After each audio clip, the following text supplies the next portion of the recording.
Welcome back, everyone. So before we get started with our showcase session, I would like to invite our VPA, Dr. Jeff Warren, to say a few words about our distinction awardees.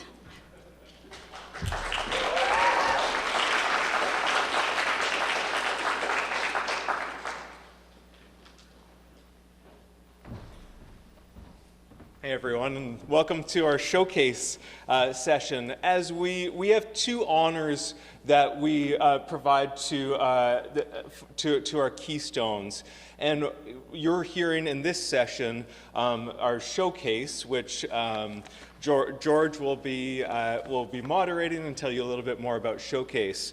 But the other thing we do is distinction.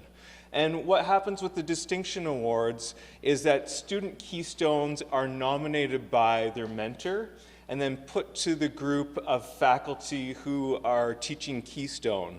And they look through those and they select a certain number of student projects, Keystone projects, as the ones that are distinction, that show academic excellence and that really highlight and inspire the things that our graduates do. And so I'd like to just, these are in your program, but I'd like to announce the students who received distinction.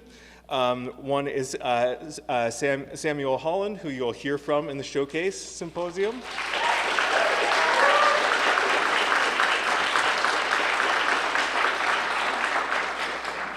Samuel Hoyt presented earlier today.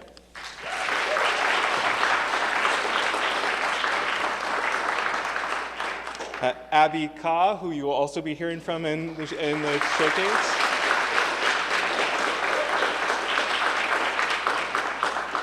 AJ McCullough, who presented earlier, and you were able to hear him play on the piano as well.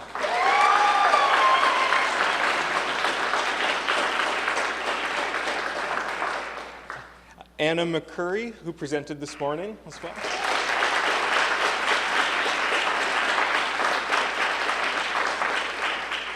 And finally, Dustin Wales, who you'll hear from later in this session.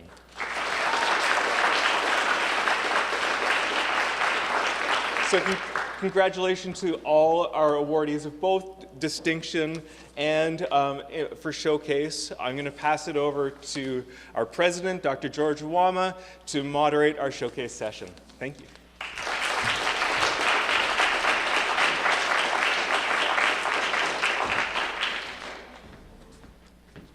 Good afternoon. I'm so delighted to be able to do this, to moderate a session called Showcase.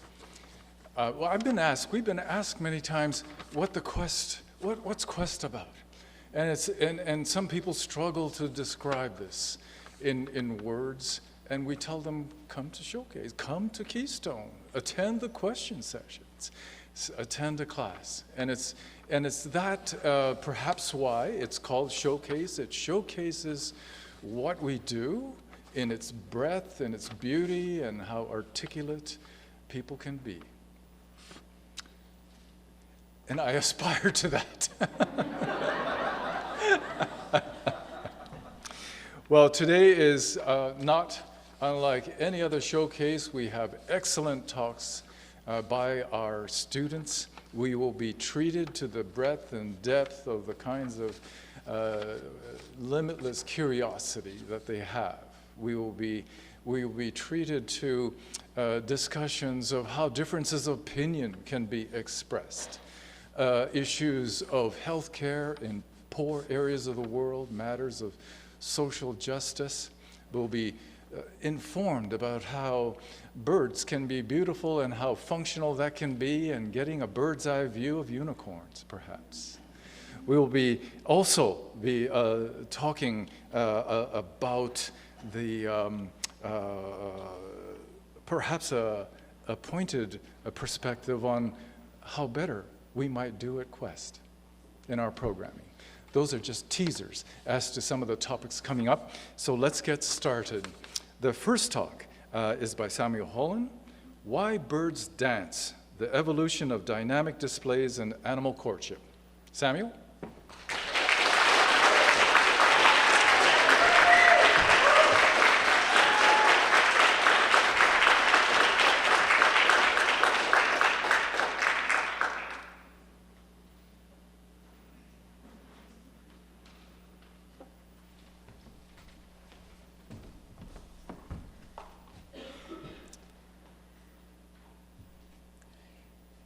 The sight of a feather in a peacock's tail makes me sick, Charles Darwin once wrote.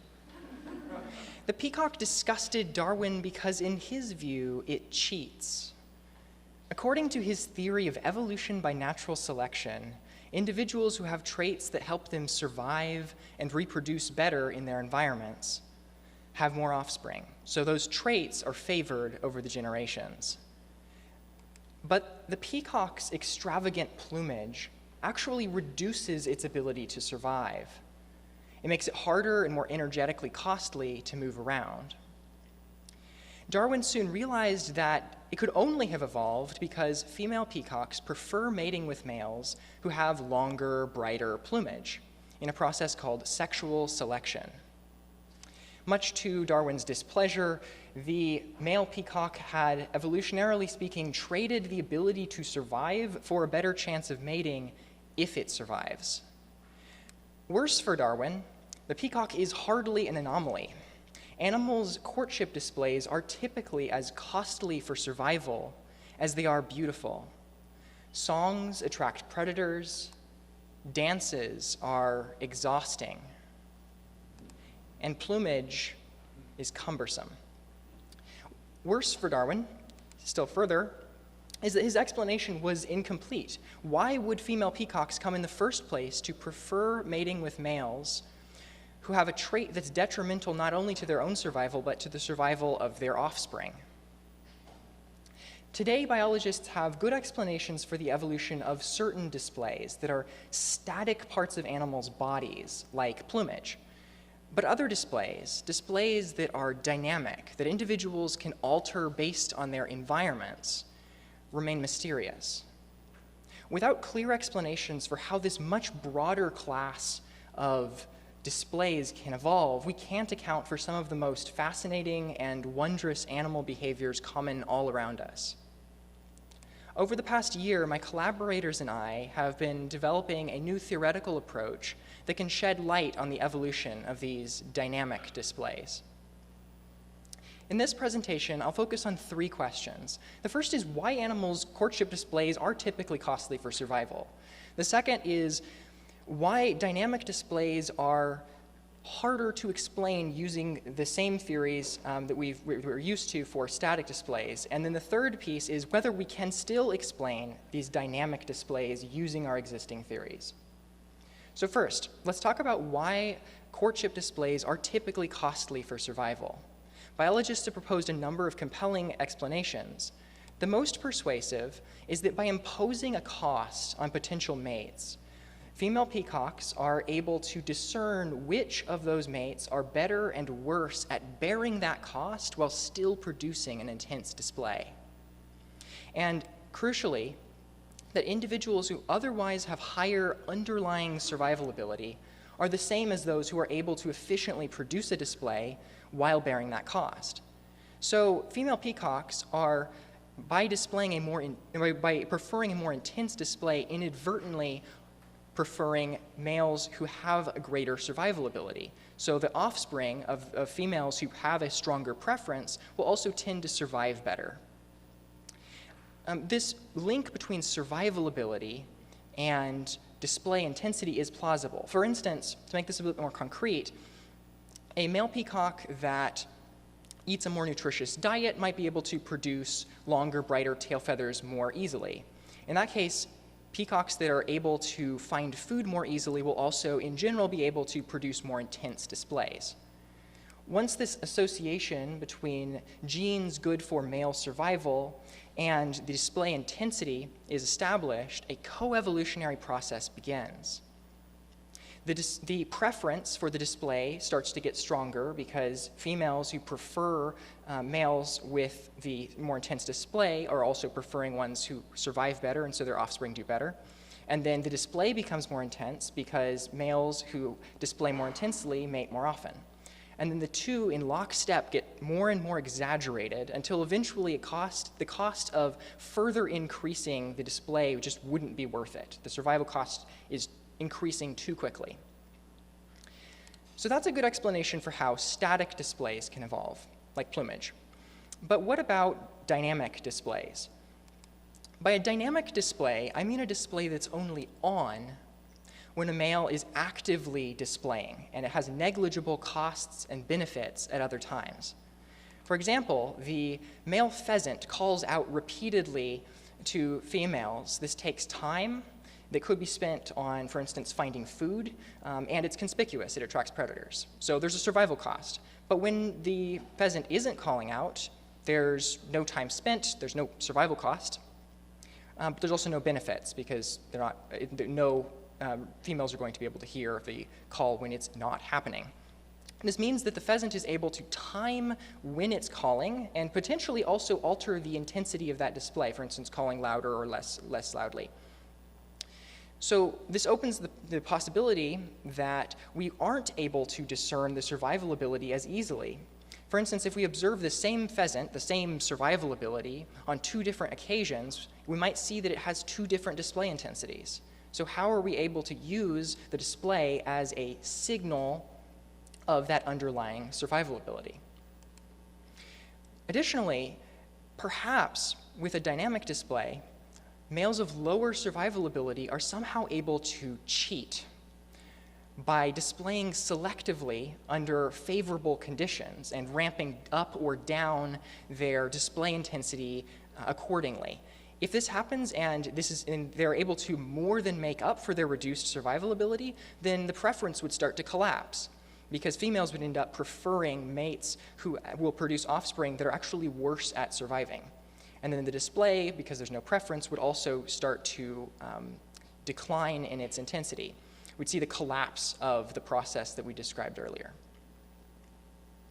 To make this a bit more concrete, let's consider the fiddler crab. Many species of fiddler crab wave their claws in the air to attract potential mates, and they adjust the rate at which they wave their claws in the air based on, in part, the number of other crabs waving. So could it be that crabs of lower survival ability are somehow able to ramp up or down their waving rate and gain an advantage over the males of higher survival ability through a clever display strategy? Unfortunately, previous models pretty much can't account for this because they begin with the assumption that displays are essentially static, that their costs and benefits are fixed across individuals' entire lifetimes. So we need new theory. That brings us to the third question. Can we extend existing theories of static displays to explain dynamic displays as well? To investigate this question, my collaborators and I developed a simulation of an evolving population. We simulate reproduction, selection, mutation, all the components of the process that we've been describing so far in the computer. And this is a general model. We get insights that are not specific to a particular species. And we're able to directly compare the evolution of dynamic displays with static displays. And at the same time allow for some interesting oddities. For instance, like the fiddler crab, we allow individuals to alter their display intensity with a dynamic display based on the number of others who are displaying at the same time. This allows us to answer two questions. The first is whether the two types of displays can evolve at all under the same conditions. Does the mechanism we described earlier, this discernment of underlying survival ability, work at all for dynamic displays? And the second is whether males should display less or more intensely when they display alongside more rivals. As a point of comparison, here are the model results for the static display. We see exactly what we'd expect to see. Along the vertical axis, we can see there are two lines shown. In blue, we have the display intensity, and in orange, we have the preference strength. By the end of the simulation, over to the far right, we can see that both are at positive values. They're above that bottom axis. This means that both have become exaggerated. A 0 would indicate that there's no displaying going on, there's no preference. So we're above that point. We get the evolution of the display trait. It's also important to note what we don't see. What we don't see is a breakdown of the link between survival ability and display intensity. In that case, what we would see is the preference would start to collapse because, as we talked about earlier, females would end up preferring males who are worse at surviving. And then that orange line would start to decline down toward the bottom axis on this plot. And then because the preference is decreasing, the display would also decrease. And what essentially we would see is the two lines flat against the bottom here. But we don't see that. We see that just as we'd expect, the static display can evolve. Now here are the results for the dynamic display. You shouldn't actually see much difference between this plot and the previous one. Surprisingly, the dynamic display can evolve just like the static one. Under the same mechanism, we get the evolution of both under very similar conditions in the model. And we can also look at the display flexibility. Along the vertical axis here, we have something called the display slope.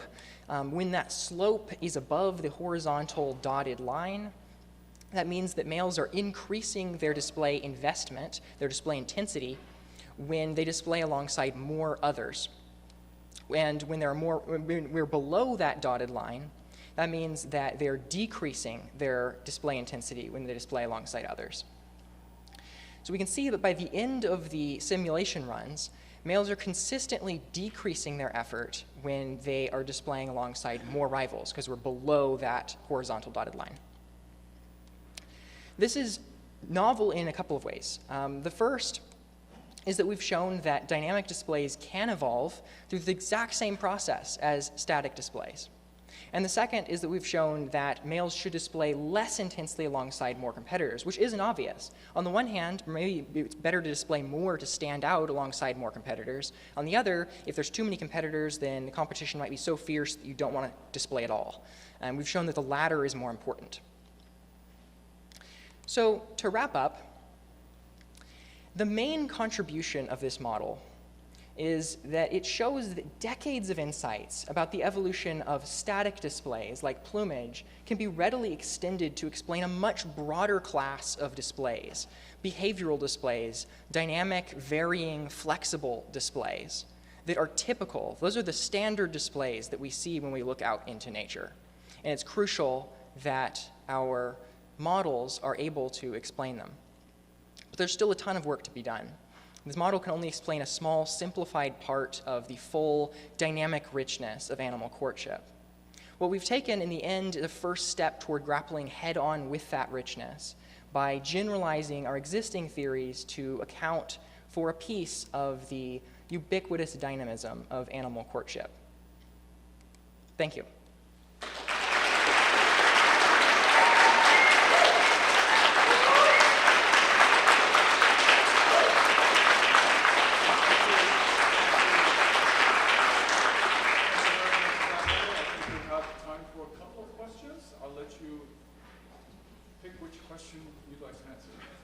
Great. Yeah, I see one here.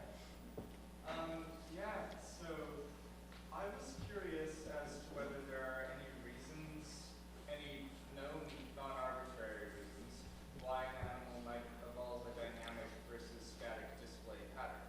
Because while you've identified that they accomplish very similar purposes, this actually raises an intrinsic question. Why do both happen, and why do some animals over the course of their evolutionary history transition from one to another? Yeah, that's a really good question, and it's one we've thought about in this project pretty extensively. So one question is whether static displays actually exist at all.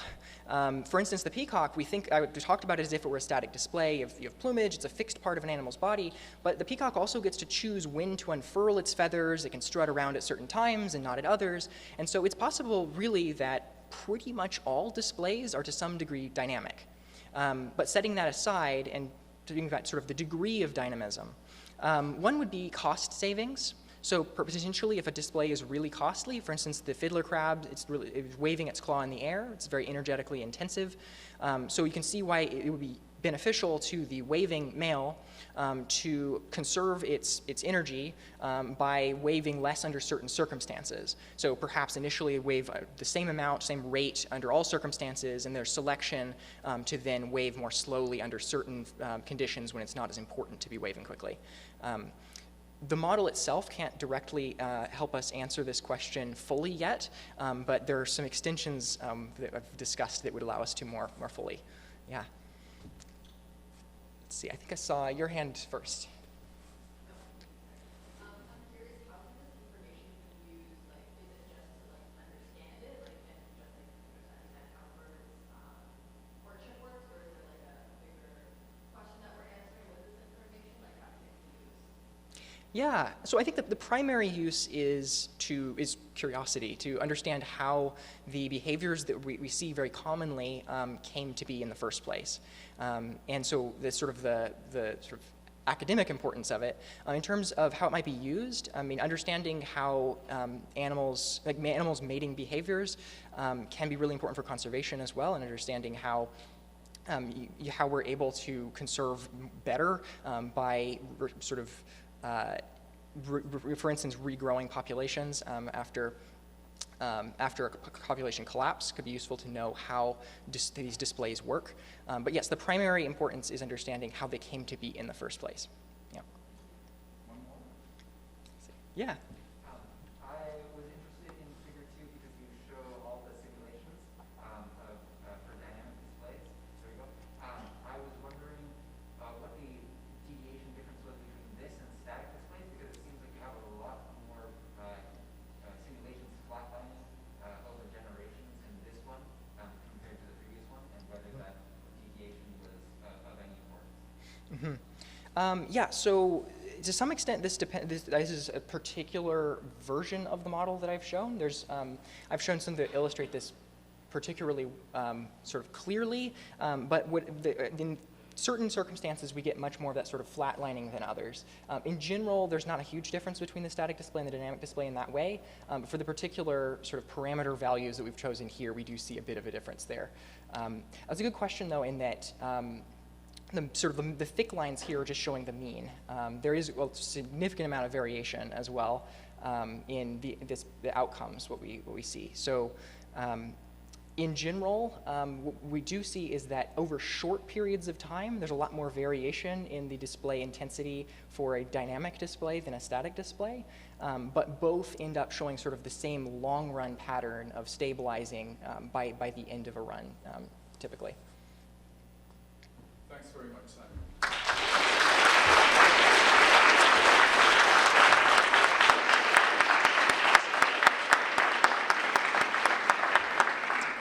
Thanks very much for an outstanding talk. Someone's got to help me switch the slide over. And so, thank you very much. Next, let's move on to our next speaker. I call upon Avika to come and speak to us about Hegel's master-slave dialectic.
Thank you.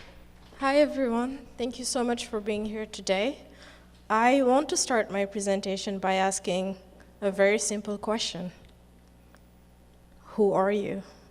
And you're welcome to answer. Any volunteers? Who are you? Yes. I'm Chris, Colorado. Okay.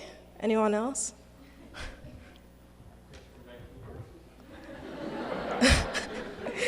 Great. Is that all? Yes? I'm not Chris. You're not Chris. Excellent. Anyone else? We are humans on a small rock. Thank you. Perfect. Gerhard? Yeah, I will answer this in saying I have absolutely no idea. Other than that, I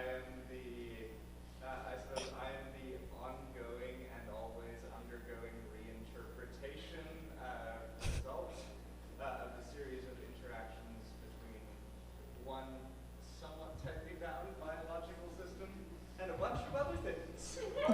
That's fine too. As you can see, I asked a very simple question.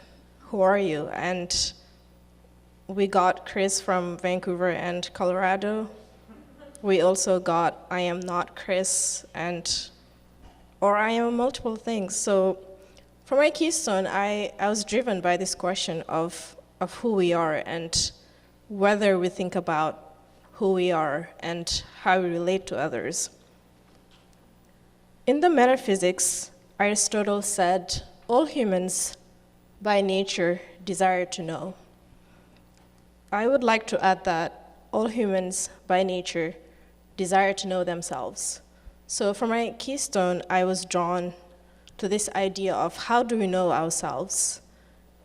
And when we know ourselves, how do we relate to others? I look at a very interesting and complex theory from German philosopher Hegel, and a very famous idea that Hegel brought, which is called the master-slave dialectic. So for my presentation today, my goal is twofold. First, I want us all to walk out of here better understanding what the master-slave dialectic is. And second, I hope that you can walk out of here either more confused about who you are when you started, or that you will leave home today and reflect more about who you are and how you relate to other people. But first, we need to define this word, dialectic. Has anyone heard this word before? Yeah, no, yes, okay. We are going to try an analogy to explain what dialectic means. So let's suppose Chris from Colorado is a painter and only uses the color blue. And let's suppose Chris from Vancouver is also a painter and only uses the color yellow. In this reality, blue and yellow are contradictory terms. But by the magic of Quest, Chris from Colorado and Chris from Vancouver met, and they want to create a painting together. Unfortunately, they can't use neither blue nor yellow. So they find this brilliant idea to mix blue and yellow. And they got a third color, green, that they can use. Now, that is a very, very simplified version of what a dialectic is that I just gave you. But in philosophical terms, a dialectic is an inquiry. It's a method that looks at contradictory terms and aims to find a solution. So in the example I gave you, the solution was, mixing the two colors and then you get the green. That was the synthesis to a thesis and an antithesis. Now, I want to go back to this question, what is the self, or who are you, when I first started my presentation. And at some point you've seen this phrase, cogito ergo sum, I think therefore I am. And it's used in all kinds of ways, and sometimes I'm not sure if the use is even fitting. But this phrase comes from French philosopher Descartes, who was actually concerned with this question of who am I? And for Descartes, his reality, his presence as a human being is revealed to him through his capacity to think. After all, we're rational beings. I am Abby. I have my thoughts. They're in my head, I think. And Emma, as well, is a person who thinks, and I'm not in Emma's thoughts, so therefore there must be a discrete entity here thinking, and all of you are also thinking. But I am not happy with Descartes' answer to this question of who am I, and many philosophers are also not happy with this solution, because we run into this problem. How are we certain? Can we ever have the absolute knowledge of when we say, I am Chris from Colorado, I am who I say I am? I know what I'm saying sounds tautological in a way, but here's what I mean. For Hegel, this is what he proposes. He says we can define the self in two ways. So first, we can define the self in positive terms. So when I say I am Abby, or I am I, that's self-affirmation. Or George says, I am George. That's a positive affirmation of who he is as a person. But we can also define ourselves in negative terms. If you remember, AJ said, I am not Chris. That's a way for AJ to define himself, right? And I can also say, I am Abby because I am not a cup. So, right? I'm not a cup, right? Okay. What I mean is that self-presence can also be defined in negative terms. But that's a contradiction, because we say that the self can be defined positively, but we also say that the self can be defined negatively. That's the contradiction, and that's the same contradiction we had with the colors blue and yellow at the beginning. So how do we solve this problem? Because what we're concerned with is self-certainty, having the certainty of who we are as human beings. This is what Hegel proposes, mutual recognition. So Hegel says self-consciousness finds itself in another self-consciousness. I know that means nothing, but he was an awful writer. But what Hegel is attempting to say is, when two human beings are looking at each other, there's a first moment of differentiation. So when Marjorie and Riley are looking at each other, even without talking to each other, Marjorie recognized that she's not Riley, that there's a human being different from her in front of her. But by making this separation, Marjorie is also able to identify herself. So that's what we mean by mutual recognition. I like this quote from John Bresson in Human Experience, who says, "It is my very sense of myself as someone who matters that is at issue in recognizing another as another person. And thus to be a person is to be involved in a struggle to establish a secure sense of oneself, a sense that can be mutually recognized by both me and that other." When you're engaging in conversations or in relations with other people, in the end, what you're really desiring is to be recognized by that other person. Think about the movement Black Lives Matter. In my opinion, what's really at issue is a group deeply desiring to be recognized by another group so that they can achieve the human dignity they require and need. But I'm about to ruin all of that, because Hegel says human beings fail to genuinely recognize each other, because we are also driven by a desire to prove our independence. That when we're faced with someone, we care more about proving ourselves than thinking about the other or recognizing the other. So in Hegel's metaphor, what ends up happening is we start engaging in a life and death struggle. So when two consciousnesses engage in this struggle, they can either fight to the death in order to prove their freedom, or they can give up, in quotation mark. So what ends up happening as a result of this fight is a splitting of self-consciousness. Now we have a self-consciousness who's given up on the fight, and we call them dependent, or a servant, or a bondsman. And then the person who is willing to prove their freedom, their independence, we call a lord or a master. Now, it's very easy to think that this is why humans have been enslaving each other or waging wars at each other. But that's not the kind of interpretation I'm hoping you can get out of this. But to think of this as a metaphor that can also happen internally, that we are working also to fight the forces within ourselves that can allow us to have self-certainty and achieve realization. But it's not that dark of a picture, because Hegel tells us that there's still opportunity for self-certainty, for self-realization. And for the bondsman, it happens through labor. So when they're in this relationship of master and slave, the slave is the one who is working, who is transforming. And by doing so, the slave comes to see their freedom externalized through the projects of their labor. If there are economists in this room, you should see where Marx started forming his labor theory of value. But in the end, the synthesis of the Lord-bondman relation is self-realization, is that by going through all these steps, all these speculative moments in the development of self-consciousness, we want to have self-realization. We want to say, this is who I say I am, and I am sure of that. And I can also look at the other person and recognize the totality of their being, of who they are as a person.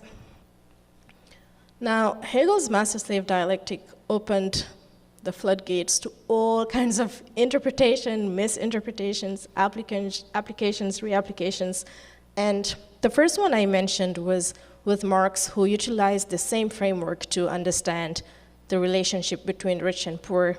It was also utilized by a French philosopher called Simone de Beauvoir, who looked at Hegel's master dialectic and applying it to gender studies and the relationship between men and women. And we also see it in post-colonial studies with Frantz Fanon, who looked at it by analyzing the relationship between colonizer and colonized. And what I liked about Fanon's application of Hegel is, how does race interfere in mutual recognition when you're looking at someone from a different race? That's a visual, there's a visual image already present. So can we ever mutually recognize someone when there's a difference so apparent?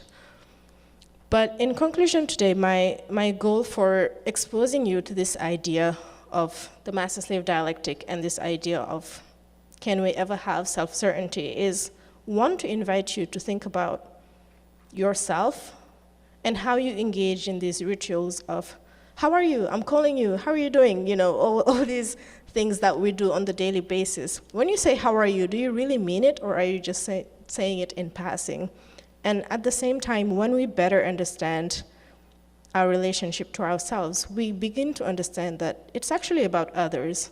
And when we have that understanding, we can better understand the moral responsibility we have toward each other. And our behaviors and attitudes can shift, and it can force us to think about prejudice and how that plays into our human interactions. Finally, I want to thank all these people behind me, and in particular, I want to thank Jesse Jennerer, who introduced me into the field of phenomenology. And these were my references. Thank you.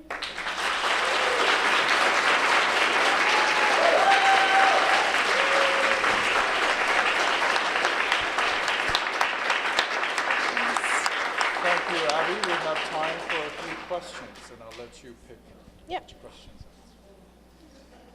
Any questions? Yes, Gerhard.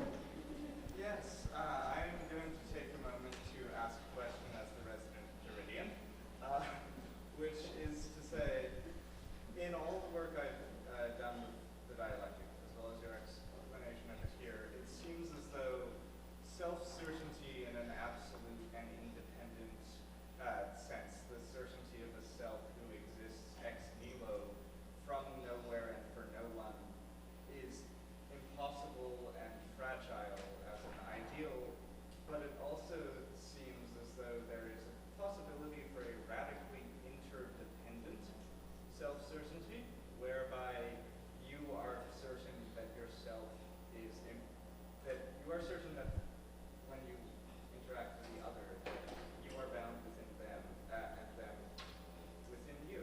So I would ask, is the kind of self-certainty, what kind of self-certainty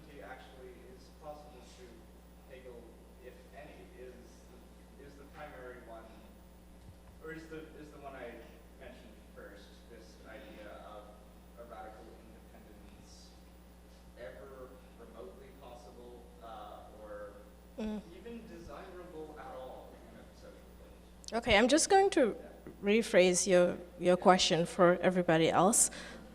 So what Gerhard is asking is, can we have self-certainty just from us, just by saying, I'm Chris from Colorado. Is that enough? Because it's just coming, from us. We're saying it, we're here. Or is self-certainty something that is always interdependent? In other words, do we always need the other or another person to say, that's Chris, for us to have that self-certainty? In my opinion, it's the latter. And the difference is stability.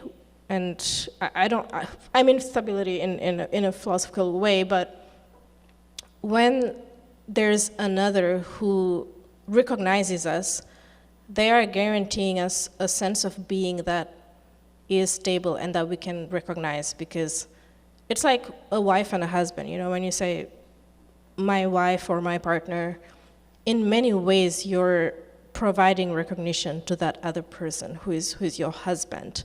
Whereas if you just say, I'm a wife, like, you know what I mean? It's just you, like, okay, and so what, So in my opinion, we always need the other. We always need the other to achieve and understand our reality as human beings who also exist in the world. And when we accept, this other, we can start behaving more ethically and more consciously. And in my presentation, I talked about Black Lives Matter and the problem of recognition, but in the end, that's really what it's about. Another question? Yes? You mentioned in the presentation a distinction maybe between noticing rifts in humanity kind of in the outside world versus noticing, I think you're saying like internally where those rifts might appear within an individual, and I'm just wondering if you could say a little bit more about what's going on there.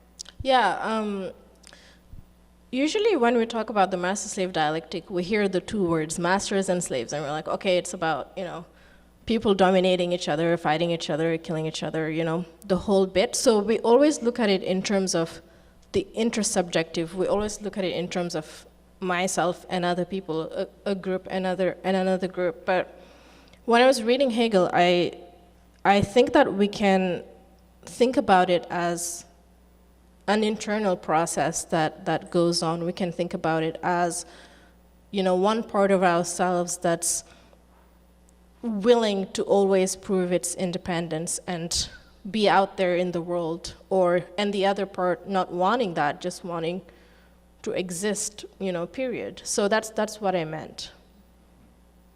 One more. Yeah, one more.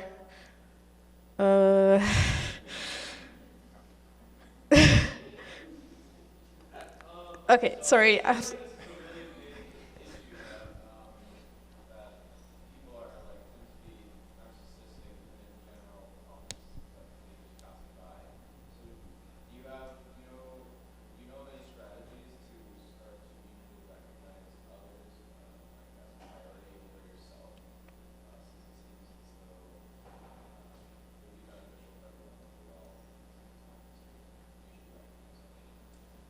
Yes, I like that question, and to me, in many ways we are self-directed individuals. We do a lot of things throughout the day, and we barely think about it. They just become like rituals or habits. But what I think is really important is intentionality.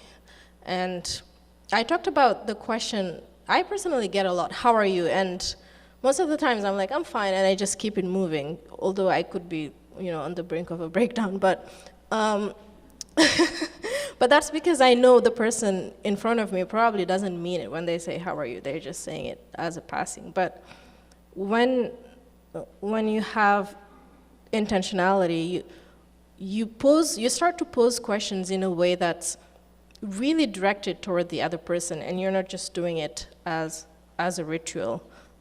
So to me, yes, I think thinking about your intentions and why you engage with the people you engage with and how you go about those engagements, I think is really important.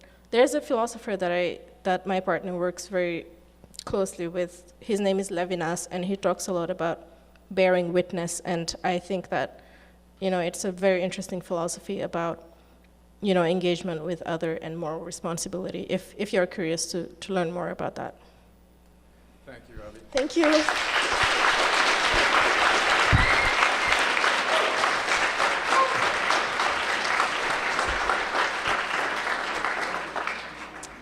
Thank you. Now I'd like to call up Spencer Shaw to talk to us about The Man Who Wanted to Eat a Sandwich. 3 lessons in writing musical theater. Spencer.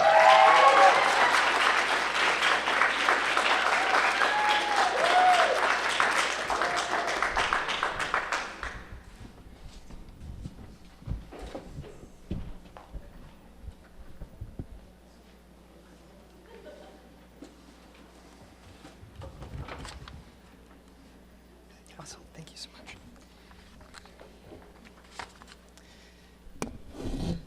Hi there, everyone.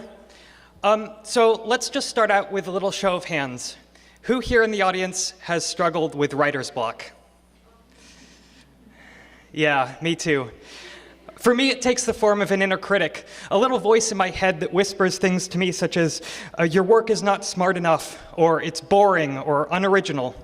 Well, my name is Spencer, and for my Keystone project, I created a musical called The Man Who Wanted to Eat a Sandwich. It's a 10-act, not 10-act, it's a 10-minute musical for 3 actors. And in this presentation, I want to discuss my process for writing this musical and explain 3 lessons I learned while writing it. And these lessons take the form of strategies that have helped me conquer my writer's block, and I believe may help you with yours as well. But first, I want to talk about another project of mine. So a couple of years ago, I took a playwriting class here at Quest, and I spent about 2 weeks conceptualizing and planning this story, and it was about 2 raccoons who go trick-or-treating.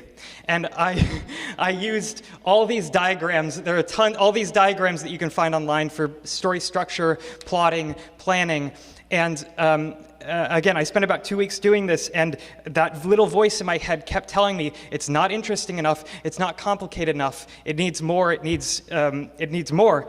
And by the time I actually sat down to write the show, I only was able to get out about a page before I just threw the whole thing out.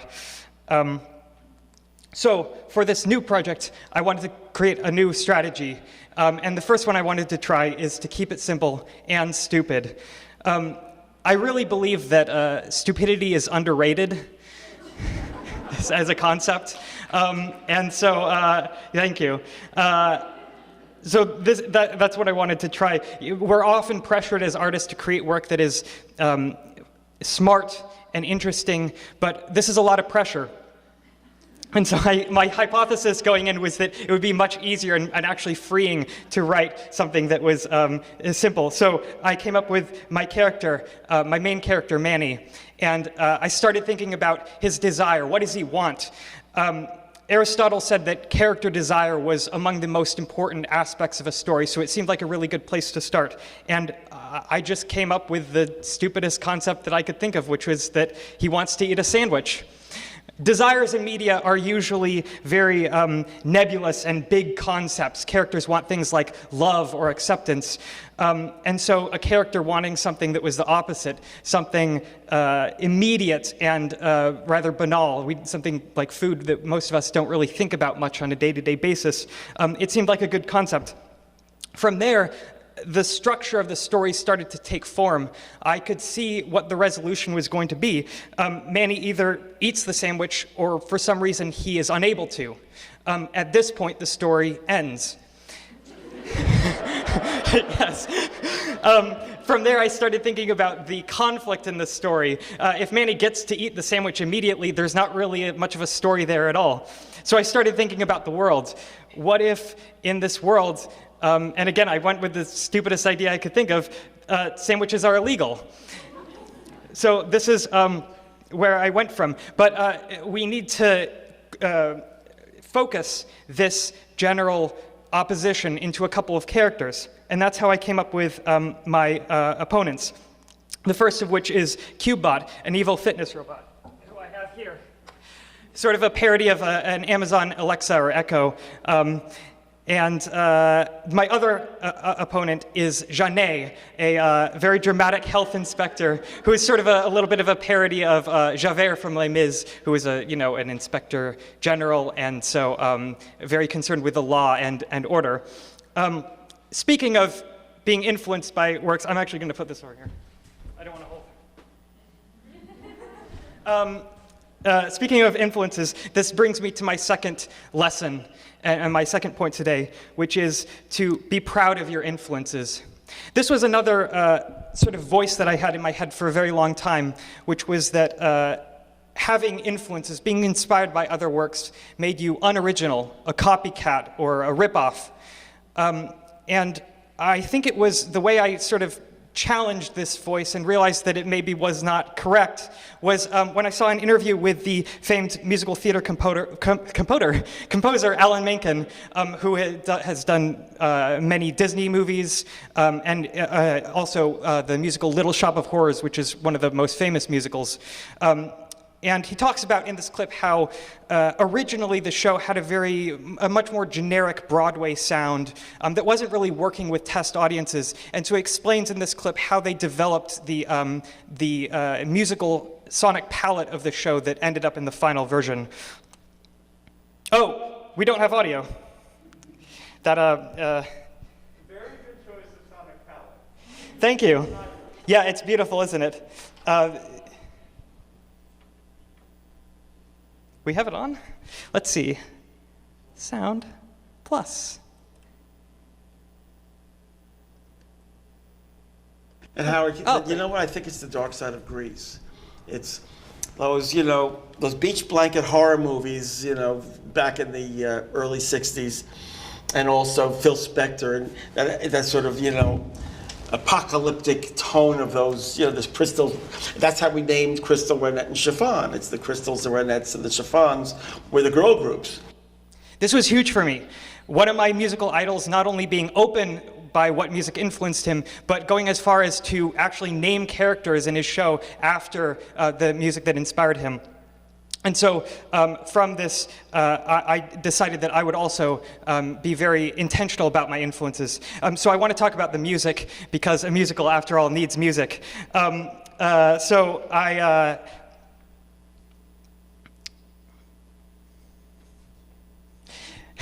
started about creating a couple of themes for the show. Contrary to popular belief, you actually don't need to write a whole lot of music. In fact, writing fewer, more polished tunes and then sort of repeating them throughout the show is a better strategy to create a more unified score.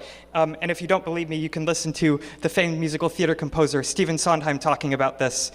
You've been using the material that you've been setting up all the way through. I found, incidentally, it sounds so pretentiously intellectual, but in fact, what it does is save you a huge amount of work, because if you can take, I got this idea, and I got this idea, and I got it, now I'm going to build a score, you don't have to invent very much, do you? So with that, I started writing some of my own themes. And the one that I want to play for you here, this is actually the iPhone recording that I did this is the first recording I have of the song. It was pretty soon after I wrote it, and you can actually hear me in the recording kind of still figuring out how it goes, which is kind of cool to listen to. So here it is.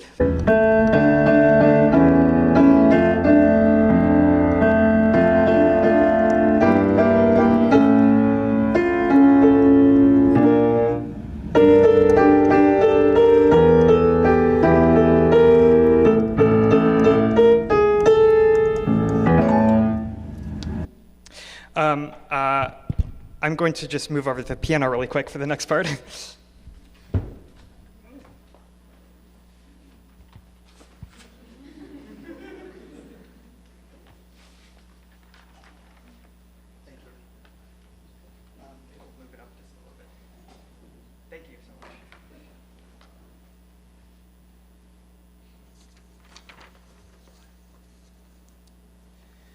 So with this song idea, I decided to I had to sort of figure out exactly how I was going to put it into the show. And I had the idea that maybe the health inspector character, Jeanne, I had this idea that maybe she could sing all of her lines, sort of borrowing from the operatic tradition in which characters sing all dialogue in the show. And I thought that would be kind of a funny contrast to the other characters that speak most of their lines. And so I thought that I would adapt this theme and create a song in which she sort of explains her philosophy as to why sandwiches are unhygienic and therefore should be outlawed, and also then expand this song to sort of encompass the climax of the show and sort of resolve it. And so I want to also touch on my influences, which I mentioned before. I was really inspired by the song Stars from the musical Les Mis, which is sung by the character Javert, who I mentioned was sort of an inspiration for the character of Jeanne in my work. And it's him sort of explaining or singing about his belief in sort of law and order and justice and the law. And that song begins, I actually have, I believe, the printout of it here. It starts like this.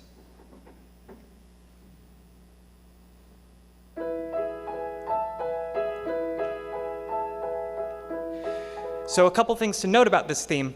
One is that it's arpeggiated, which means that we take the notes of the chord, and instead of playing them all at once as a chord, we break them up and play them individually. I'll touch on arpeggio later. The other thing to note is that it is in a compound time signature, meaning that it's counted in threes. So like 1, 2, 3, 1, 2, 3, 1, 2, 3, 1, 2, 3. I forget how quiet this piano is. I'll have to play a little louder. 1, 2, 3, 1, 2, 3, like that. Similarly, my song is also in threes.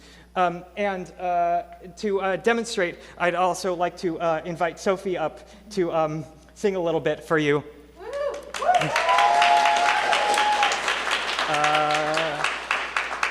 So we can hear how I transformed it into my final arrangement. So, burp, burp, burp, burp, burp. Yeah, here we go. So I'll begin.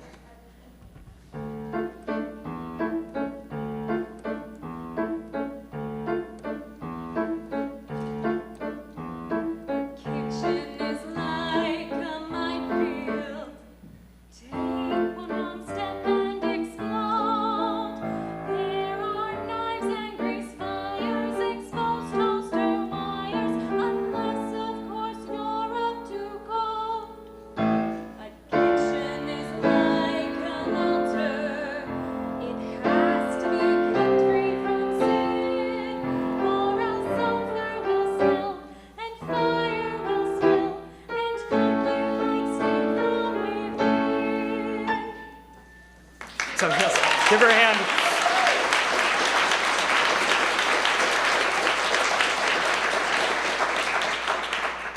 So the second theme I created is called the sandwich theme, and I set it up at the very beginning of the show in sort of a little instrumental overture, and it sounds like this.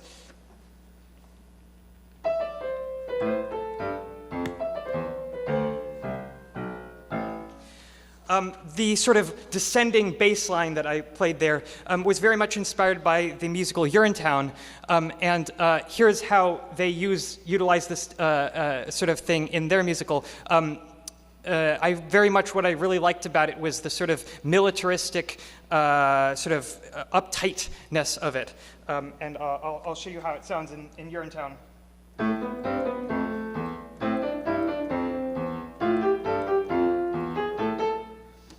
So that's how they used it, and I really like that technique. I then adapted the same sandwich theme later on in the musical, and we will also demonstrate. Do you want to take the mic so that you can have sound? There we go. Thank you.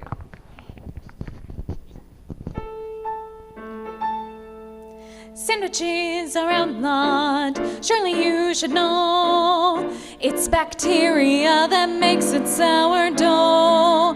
Sandwiches are outlawed, surely you can see. If you had one here, you'd give it up to me. Again, thank you for Sophie. At the climax of the song, Manny is faced with a choice.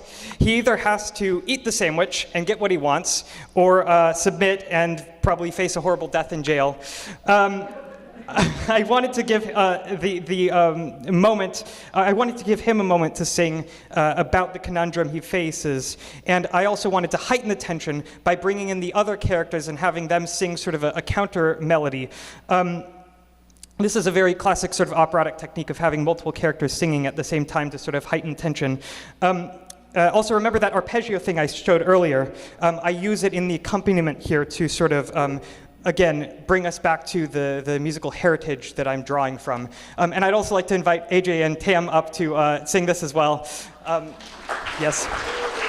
AJ's playing Manny, Tam is playing Cubot, and we will show you this. So,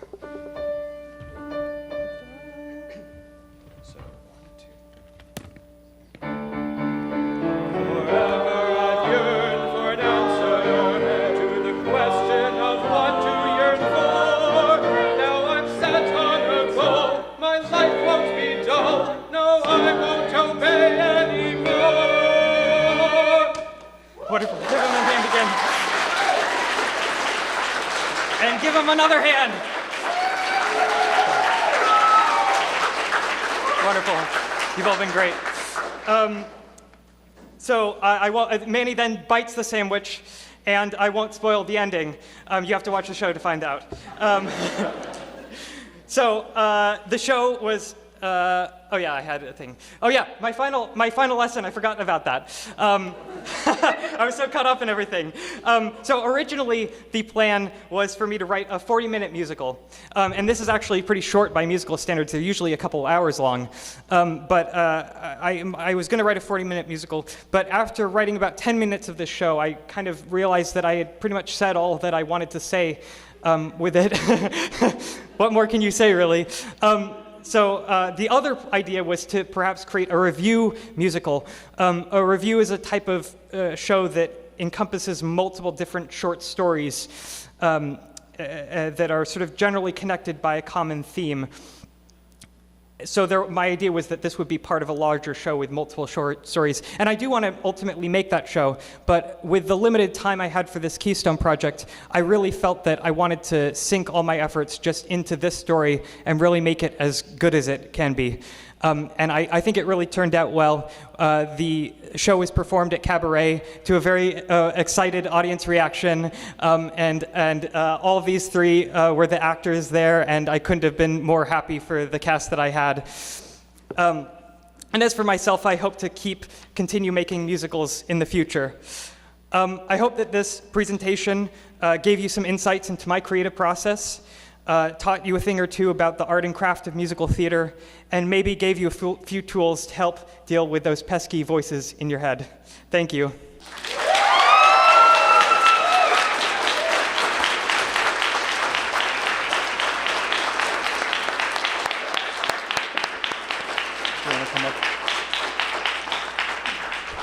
Are there any questions? Maybe one or two. Okay, thank you. Gerhard. Yeah, so first off, I would like to begin by saying that the lessons you've identified are genuinely wonderful, as someone who's also a writer. There's a specific one, though, I would like to narrow in on. Sure. Is what you identify as stupidity in giving a banal and extremely simplistic goal to a character, Mm-hmm. and then an obstacle in its place, is, in so doing, you have with this play inadvertently managed to create a character who is motivated to eat a sandwich as an act of radical rebellion against a life that has given him no possibility for an identity. So I would like to ask you to comment. Do you think it is, in general, a good idea then to write characters with to start with surface, simple, and fairly moment-to-moment motivations, and let larger themes evolve naturalistically, even if you're attempting to write a work that is a little bit loftier or less comedic than this? Well, I can't really speak for other people. This is mostly what has worked for me. But I found that, yes, I do believe that starting simple and expanding from there is at least a very freeing way of dealing with it. I think that you can always inject more complexity into a character. It's more difficult to kind of take it out afterwards, is what I found. I mean, I think that I'm going to continue using this technique. I don't think it would work for every style, every character. Did that basically answer it? Yeah. Great, awesome. Anyone else? Yes.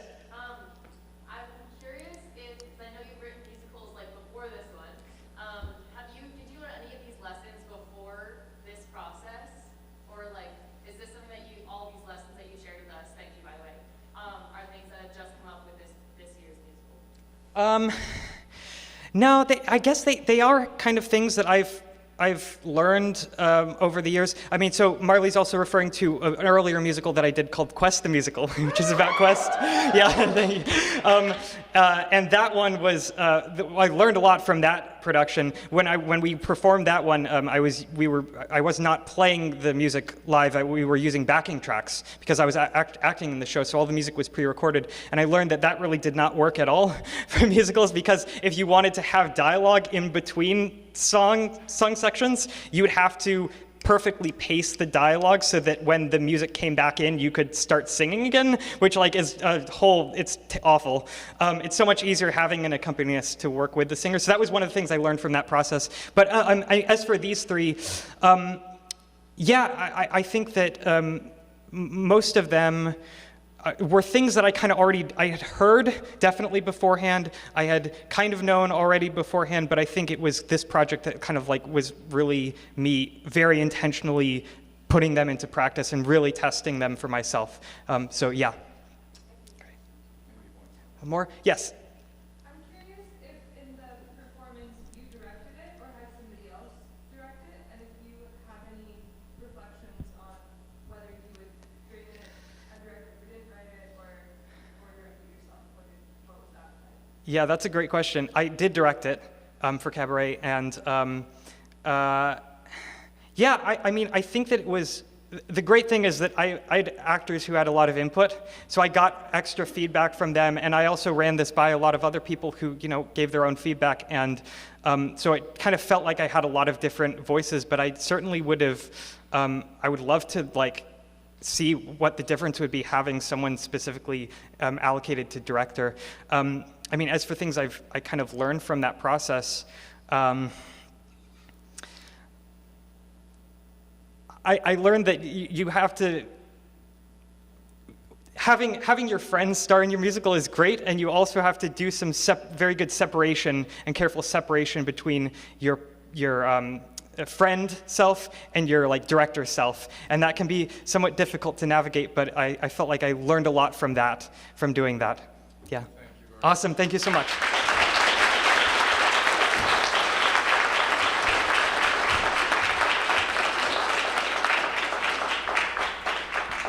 Thank you very much.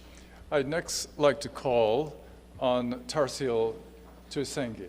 And Tarsil, I'm sorry if I've mispronounced your name, to talk to us about treating breast cancer in low-resource settings, case study Rwanda.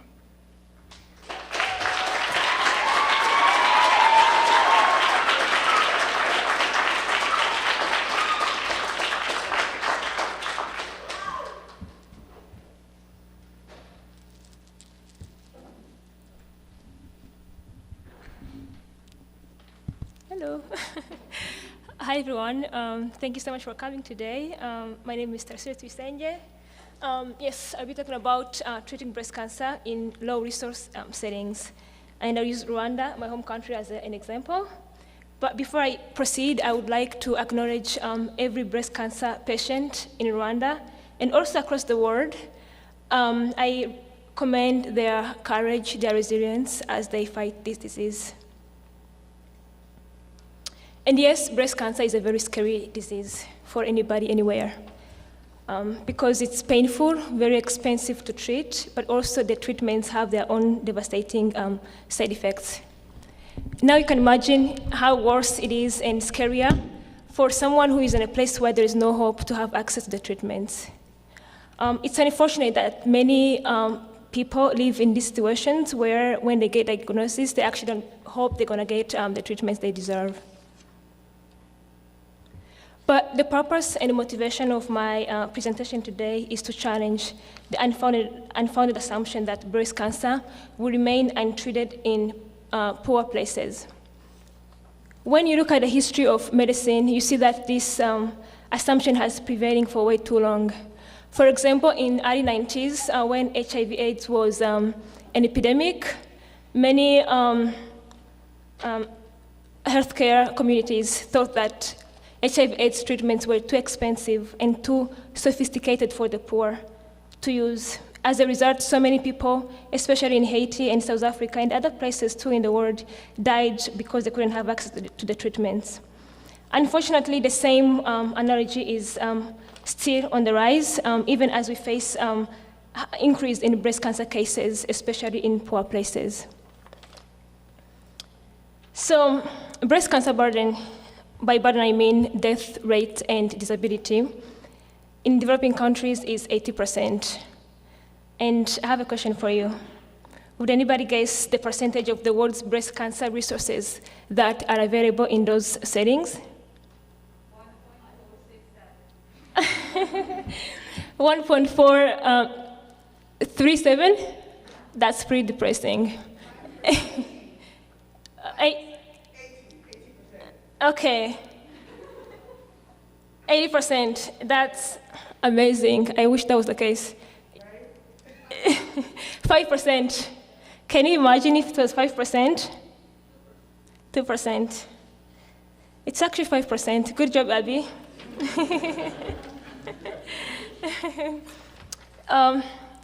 First of all, these numbers are unacceptable, to be honest.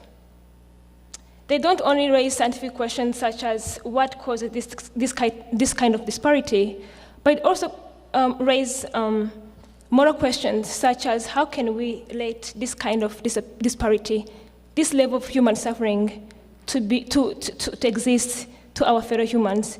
Because this basically means that only 5% of resources are available in places where 4 in 5 people who get breast cancers either die or live with a devastating disability. And as hopeless as it sounds, my hope today is to say that there is hope, is to encourage the community, my fellow students, but everybody here, and say that yes, there is hope that breast cancer is treatable and should be treatable in poor places. And I'm going to use Rwanda, as I started off saying. Yeah, so Rwanda is a small country right below the equator. Its neighbors are Uganda, Tanzania, Burundi, and DRC. I can't talk about Rwanda without talking about its colonial histories. In 1884, Rwanda was colonized by the Germany, and it was later handed over to the Belgium in 1916. During the colonial periods, our colonial masters basically used the divide and conquer regime, where they divided Rwandans into 3 categories: the Tutsi, the Hutus, and the Twas. And those groups were basically established based on people's physical features, the size of the nose, the skin tone, the height, and all those things. After that, they taught groups to hate each other, which later resulted into the genocide against the Tutsi in 1994. As a consequence, 1 million Tutsis were killed. 2 million Rwandans were immigrants in neighboring countries, and 1.5 million Rwandans were internally displaced. You can imagine how chaotic the country was. There were so many distractions, but I'm going to focus on the healthcare. The country was basically a clinical desert, which means that there were many infectious diseases. You can name them: malaria, cholera, HIV, and so on. There was no hospital because all the hospitals had been destroyed during the genocide. no medical doctor in a country of 11 million because they had been killed or they had participated in the killing.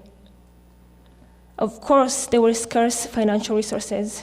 It was very hard for the government to indicate where to invest. Is it education? Is it reconciliation? Is it healthcare? It was really hard to make such decisions. So they did what they could, which was investing in infectious diseases because they were taking away way too many lives, and it was also way harder to contain them. This made non-communicable diseases such as cancer or diabetes almost forgotten. It's important to keep this historical context in mind because it's helpful. It situates my research, which was trying to understand the breast cancer treatments available in Rwanda. To do that, I conducted a systematic analysis where I looked at 4 main databases, which are PubMed, and my key terms were breast cancer and treatments in Rwanda. Same for Science Direct, and then Nature, and then Biomedical Center. I couldn't get so much information as I wanted, and so I reached out to someone who works at the most prominent cancer hospital in Rwanda so that they could give me access to the documents they use when they're treating breast cancer. These were my findings. So breast cancer is treated in 6 different ways. Could use surgery, chemotherapy, radiology, and so on. And in my country, anyone who is diagnosed can get access to surgery within 4 weeks of diagnosis. Also, there is chemotherapies, and there is radiology services and hormonal therapies. However, there is no targeted therapy or immunotherapy. This is very interesting because these 2 main therapies that we don't have access to are the most effective. And also,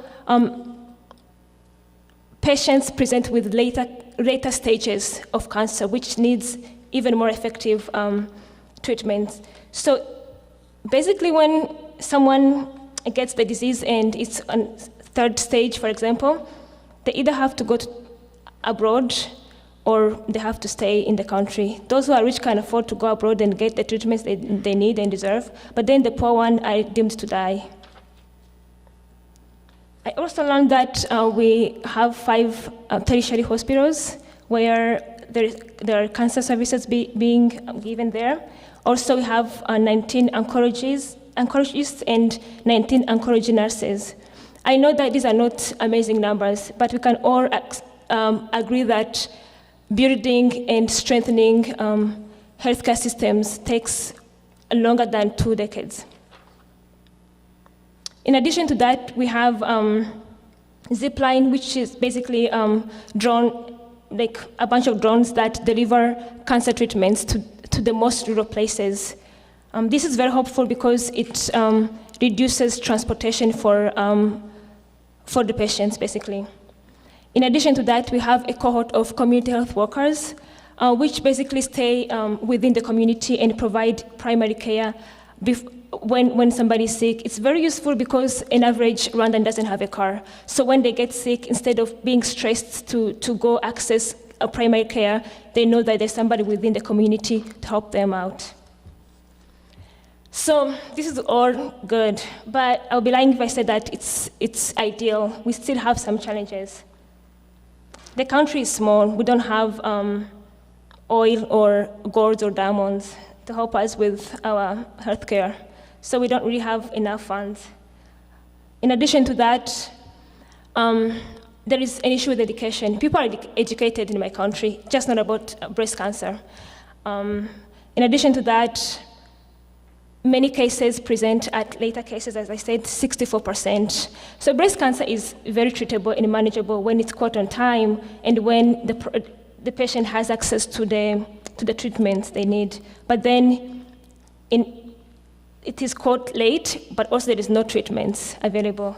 So you can imagine how hard it is. So my research recommends that the government invests both in treatments and prevention. We can't afford to invest in treatments only because we'll be neglecting long-term consequences. We also can't afford to invest in prevention only because people are sick and they need to be treated. And so we need to work on both simultaneously, which is why I recommended the government to invest in educating people about the diseases, but also the lifestyle that should be adopted to prevent the disease. There is a dire need of investing in community awareness in order to reduce stigma, so that if anybody gets the disease, they know it's treatable, because the understanding is that breast cancer is a death sentence, because people who get it die. So you can imagine you understand where that understanding comes from. So it's important to invest in a community so that the stigma gets reduced. Additionally, I recommend that the country invest in policies, particularly the ones that seek partnerships with international organizations that have funds, because that's what we need. But also with the pharma companies, because we don't have our own pharma industry, and we probably won't get it in a month, but people are going to be sick, so we need positive relationships with pharma industries to be able to access the treatments. As I conclude, I hope that my presentation rejects the despair that comes with the assumption that poor people don't deserve quality care in time of sickness. I also hope that it's a reminder that poor people are just poor. They're not immoral. They're not stupid. These are people who have been deeply hurt by violence, directly or indirectly, at least as we've seen for the case of Rwanda. And so they don't only deserve our compassion, but they also deserve our support in time of sickness. And finally, if Rwanda, with its tragic and devastating history, can provide breast cancer treatments, I hope that any country can do it too. I hope it's encouraging to any country that might be facing financial restraints, but also the rich countries too.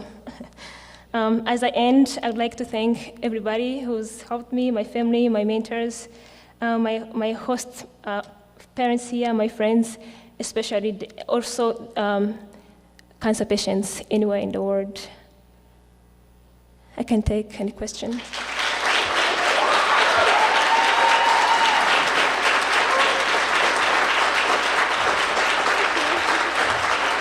like to take the questions you want to answer.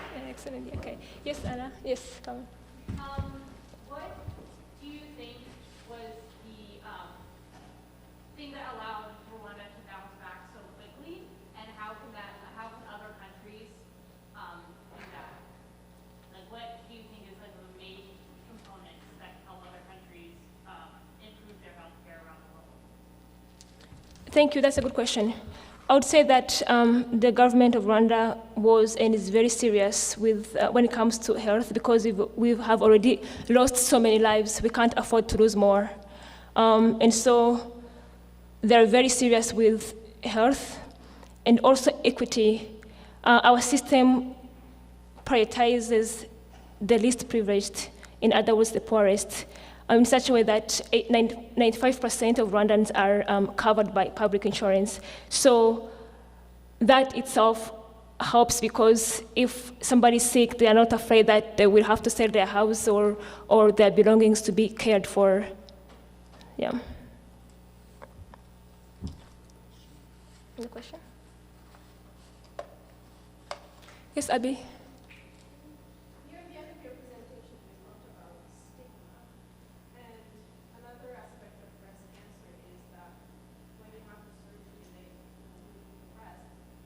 And I'm wondering, what is the role of culture or cultural norms or femininity and women, for instance, refusing to have the surgery because they want to preserve, this ideal of being a midwife or being a woman just in general. How has your research or your conversation shown that?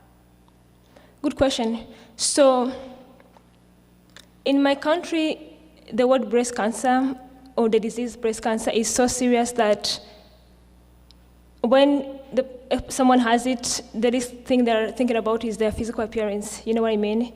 They want to be treated because they're very much aware that they could easily die within months because, you know, if they don't have access to the treatments they need, death is a real possibility. So the idea of, you know, am I going to look as pretty as I should is not as, you know, at the front, I would say. But still there is, the stigma that's there is about, oh my God, I don't want to go through this. And I don't want to admit that it's real because it's dangerous. Yes.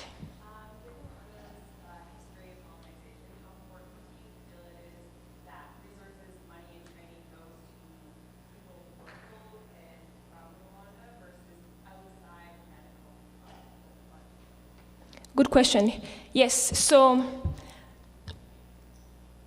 the government makes sure that the money that's being donated is donated direct to the government, that it's not like somebody from outside is coming and doing the work. No, the money goes to the government, and the government executes based on the priorities. If the organization doesn't want to abide to that, we say you can go back with the money. Because we know that the consequences could be worse if somebody just comes in with their own ideas of what they want to do, even if it's not the most needed. Yes. Thank you, Tarsil.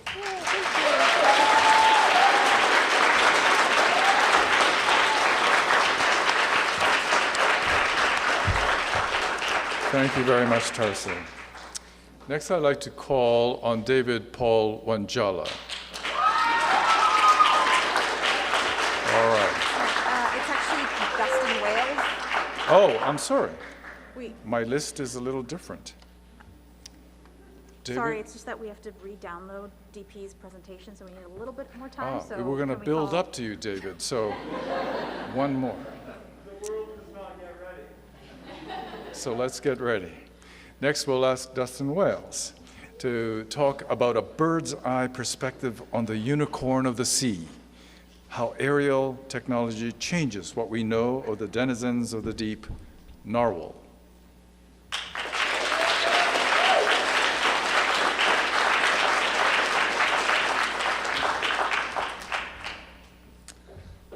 Hi there. Okay. Thanks for that introduction. My name is Dustin Wales, and over the past 2 years, I've been tasked with collecting aerial data using drones of narwhal in the Canadian Arctic.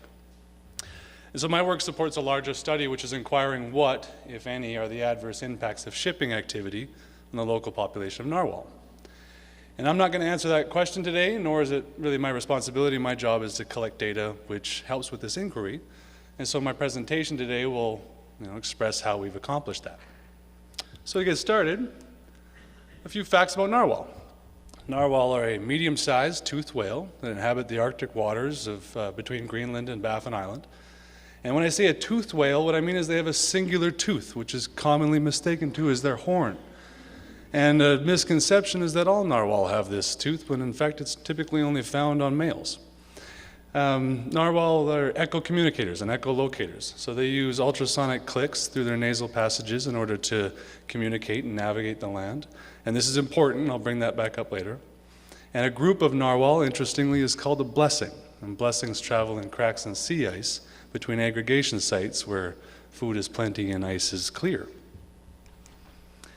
The Inuit word for narwhal is maktak. It means one that points to the sky. It's a beautiful story of an Inuit woman who fell into the sea only to return as a whale with her hair twisted into a magical horn. And I bring this story up because the relationship between narwhal and Inuit is one of great importance. It impacts their food, their culture, their communities, and their communication with land. Okay, so what you're seeing here is a territory map of the narwhal. Highlighted by the yellow line is Baffin Bay and Davis Strait. This is where you'll find the majority of the population of the narwhal on the planet. There are some in the Icelandic and Russian waters, but this is almost all of them. And as we zoom in on Baffin Island, we see I've highlighted 5 narwhals. These are the 5 distinct populations of narwhal. This is about 85 to 150,000 individuals, and highlighted by the red icon, I gotta take this thing off here. Highlighted by the red icon is the population of Eclipse Sound. This is where our research takes place. So as I zoom in, we see that I've highlighted a red line, and that's the shipping track, the shipping route that caused this concern. And so that shipping route goes through Eclipse Sound and makes its way to Milne Inlet Port. This area of Baffin Island is home to the purest iron ore on the planet. It's extracted without the requirement of processing. It then travels to Milne Inlet Port all year round, and then during the summer months when the ice is clear, ships make constant passage through this passageway in order to pick up that resource and take it to foreign exports. And then we zoom in on Kaluktu Bay, so you can still see the shipping route, and where that white house icon is where our Bruce Head Peninsula camp is. This is where we live for the month of August. And highlighted by the yellow lines is the behavioral study area. This is where we'll see behavior of narwhal pretty much every day, things like milling and herding, mating, jousting, all sorts of activity. And what's important to draw from this image and what's key to this study is that where the behavior we see takes place and where the shipping lane is overlap. Okay, this is just to give you some context to this place. That's Bruce Head Camp up on that peninsula. And as we come in, as we zoom in on the camp, you'll notice there are no roads to this location. This is a helicopter-in only site. We'll live here for the month of August. And as we come around the bay, you're going to see Kaluktu Bay. And what looks like wind ripples on the water, the larger disturbances are, but the smaller, more distinct ones are narwhal. And this is to kind of give you the context of how you can see it from this altitude. You can typically tell if they're milling or herding based on the type of disturbance you see. And this is an iron ore carrier. So this is the type of shipping that prompted this concern. I filmed this in the behavioral study area. And there are research vessels that go through here and some Canadian Coast Guard, but for the most part, this is what's coming through. And the concern is not with strikes. The concern here is with the introduction of more sounds. As I said, narwhal are echo-communicators and echolocators. So any introduction of sounds, especially ones from ships like this, have the potential to have adverse impact. And so there we have a conflict between humans and nature, between ships and narwhal. Now, how do you go about understanding whether or not this conflict is problematic? The key here is to study the behavior of narwhal both in the presence of ships and without the presence of ships. So I've put some questions, some example questions that might help you see what this means. What are narwhal mating activities? And how do mating activities change in the presence of ships? How do narwhal behave in groups? And what happens to group dynamics in the presence of ships? When and why do narwhal mill, which is to congregate at the surface without travel? And does the presence of ships cause them to herd? You can see a bit of a theme here.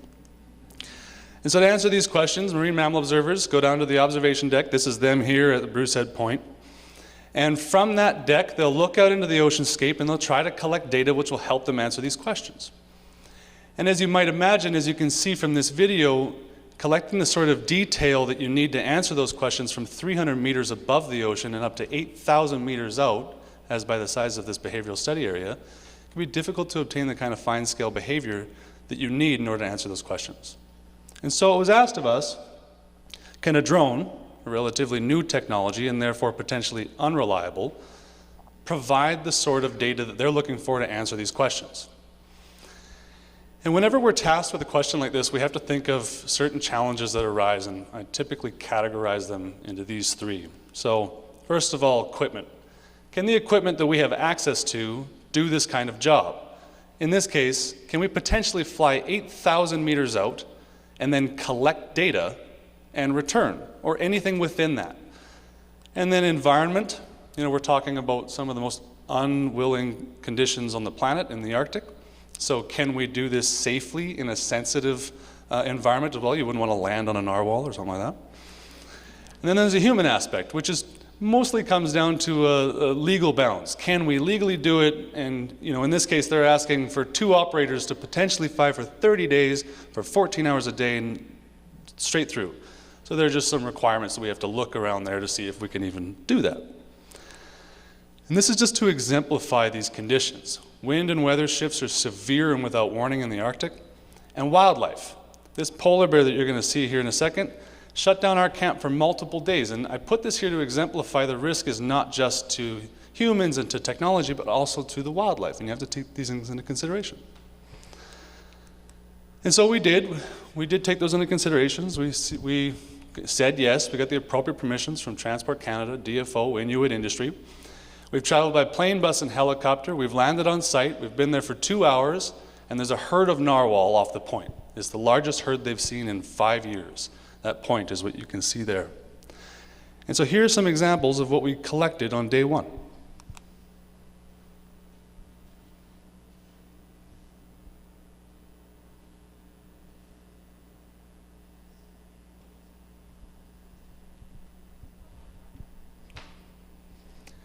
And so the answer is yes, we can get closer. We can collect the sort of detail they're looking for. But what you're seeing right now is of cinematic value. What does this actually tell us about the behavior of narwhal? Yes, you can draw some information from this, but you need to be able to collect repeatable, analysis-worthy detail. And so we went forward putting together a methodology which we refer to as a focal follow, which goes as such. First, the narwhal is sighted. This is typically someone at the observation deck is going to sight the narwhal. They're going to tell us it's in range and we need to fly.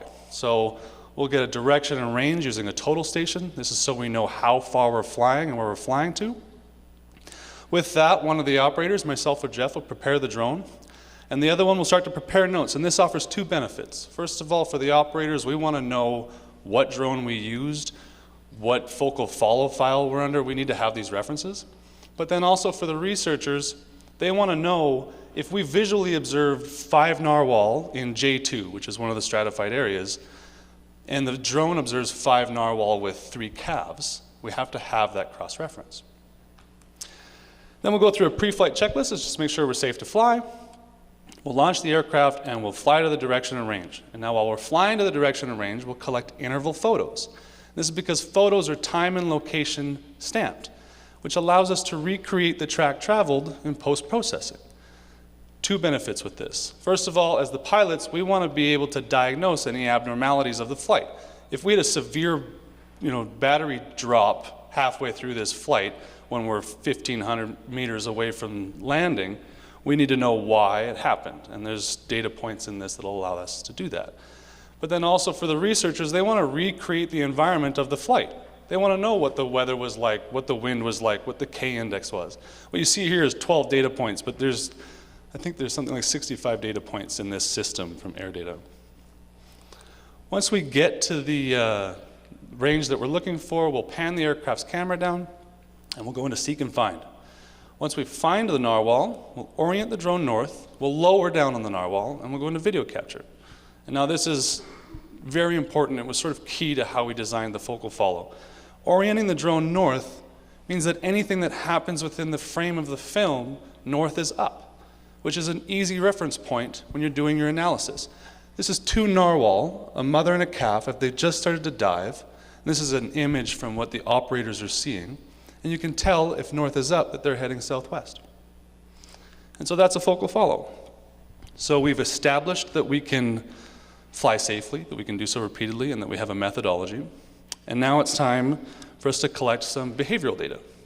So what you're going to see next is a series of clips of focal follows that we've collected over the last 2 years, narrated by our one and only Dr. Tor Veen. Here we see 2 calves alone at the surface of the water. These calves have mothers who earlier in this focal follow dove to the deep depth of this Arctic bay to forage for food, leaving their young alone at the surface. After a nearly 10 minutes period at the bottom, one of the mothers has returned to join the calves.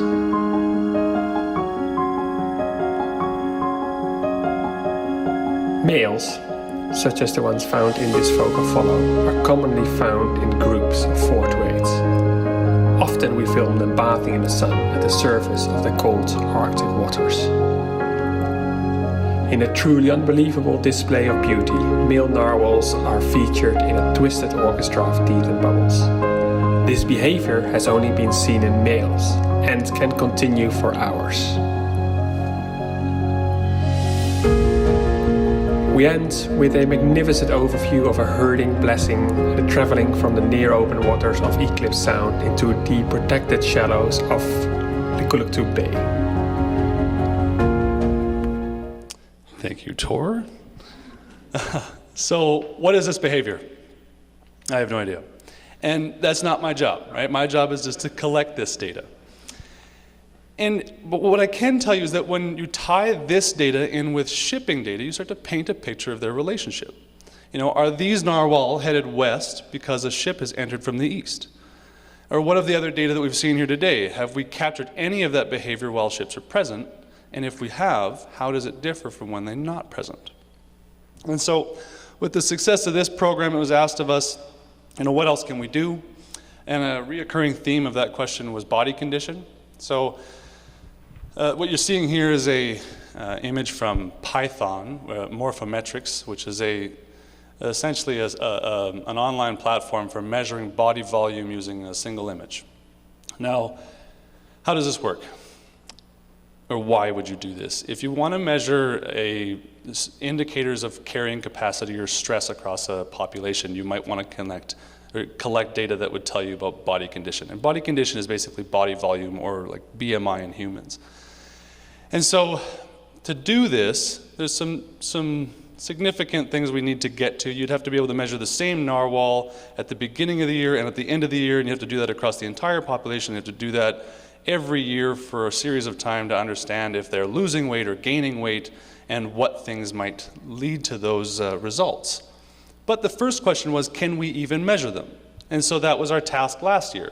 Last year we were able to measure a calibration object on site to 1% of error per meter, which is great, except what you're looking at here is an image of a narwhal being measured. And I can tell you that this narwhal measures out to be 11.1 feet, which means nothing because we didn't measure the narwhal in person. So you'd have to capture the narwhal in order to actually ground truth this information.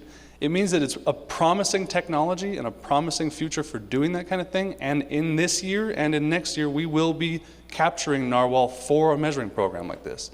So it's a promising future. And so my job as a technician is to collect data which helps researchers with their inquiry, and to that end we're providing a whole new perspective. And if we can do that for the species of interest, what can we do for other species? If you can have a drone in your kit, what can you learn about the rest of the environment? This is a video of Arctic char. What can you do here? Could you enumerate this species? Could you count how many there are? Could you follow them to wherever they're going? We're doing this similar things with salmon. What can you do with terrestrial mammals, or even landslide risk or forest fires? A drone is just a toy helicopter with a data collection device strapped to it. You can really, sky's the limit in that case. And so there you have it, a methodology for behavioral data collection. It's technologies like this which are going to propel us into the future of our understanding of the environment, and I'm excited to be a part of it. Thank you. Thank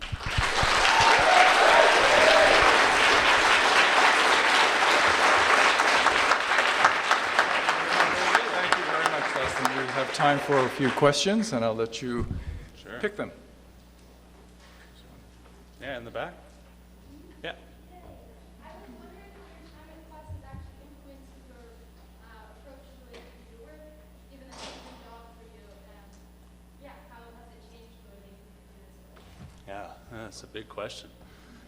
Actually, kind of a funny story how I got to this.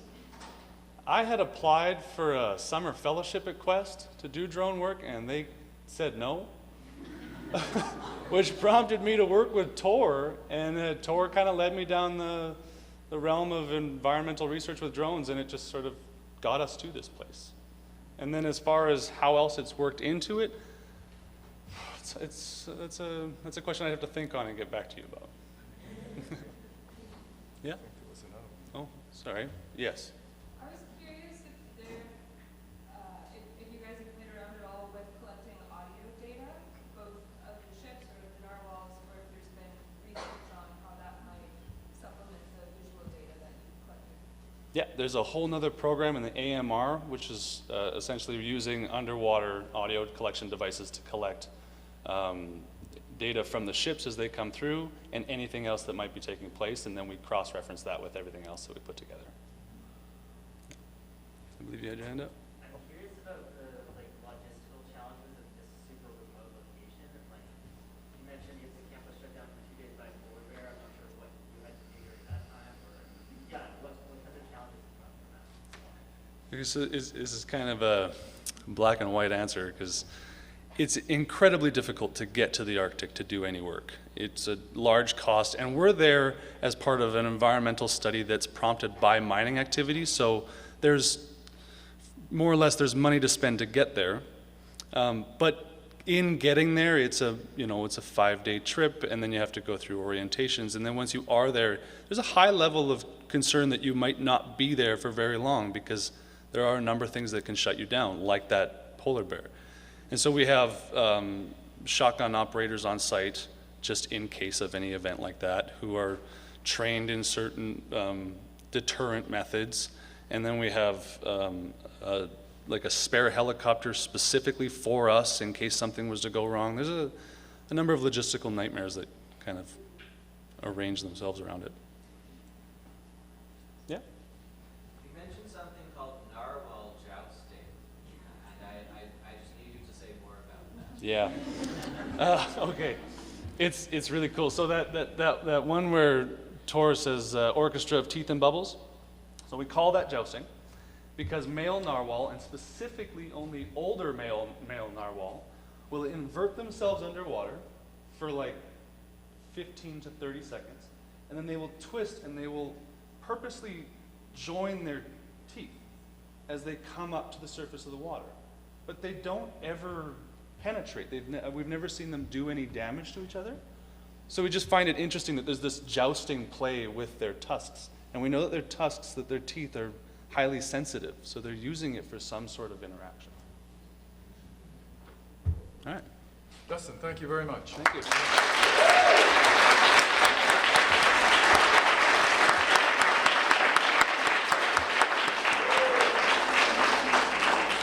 Now, David, thank you very much. And thanks for waiting. David Paul Wanjala now is coming up to talk to us about recommending personalized review materials that address a student's knowledge gap. David.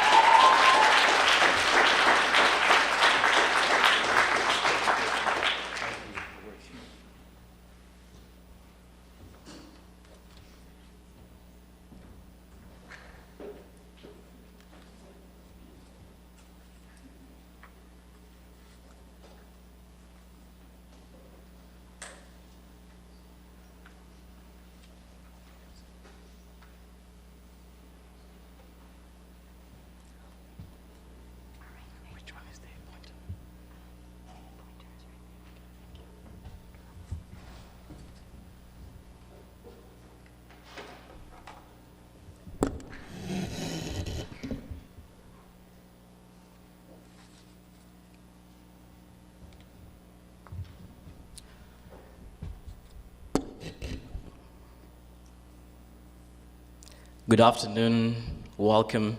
My name is David Paul Wanjala, and I'm delighted to be sharing with you today my Keystone titled, Recommending Personalized Review Materials That Address a Student Knowledge Gap. First, I will quickly give you an overview of personalized learning, and then I will show you how I'm conceptualizing personalization as a recommendation problem, and then illustrate to you the concept, mastery, coverage, correspondence model for which is at the heart of my Keystone, and finally show you how I've implemented this model as a fully functional web application accessible at personaltutor.ca. These pictures, some of which include my own personal experience in different classes across the world, just shows you how diverse our learning experiences can be.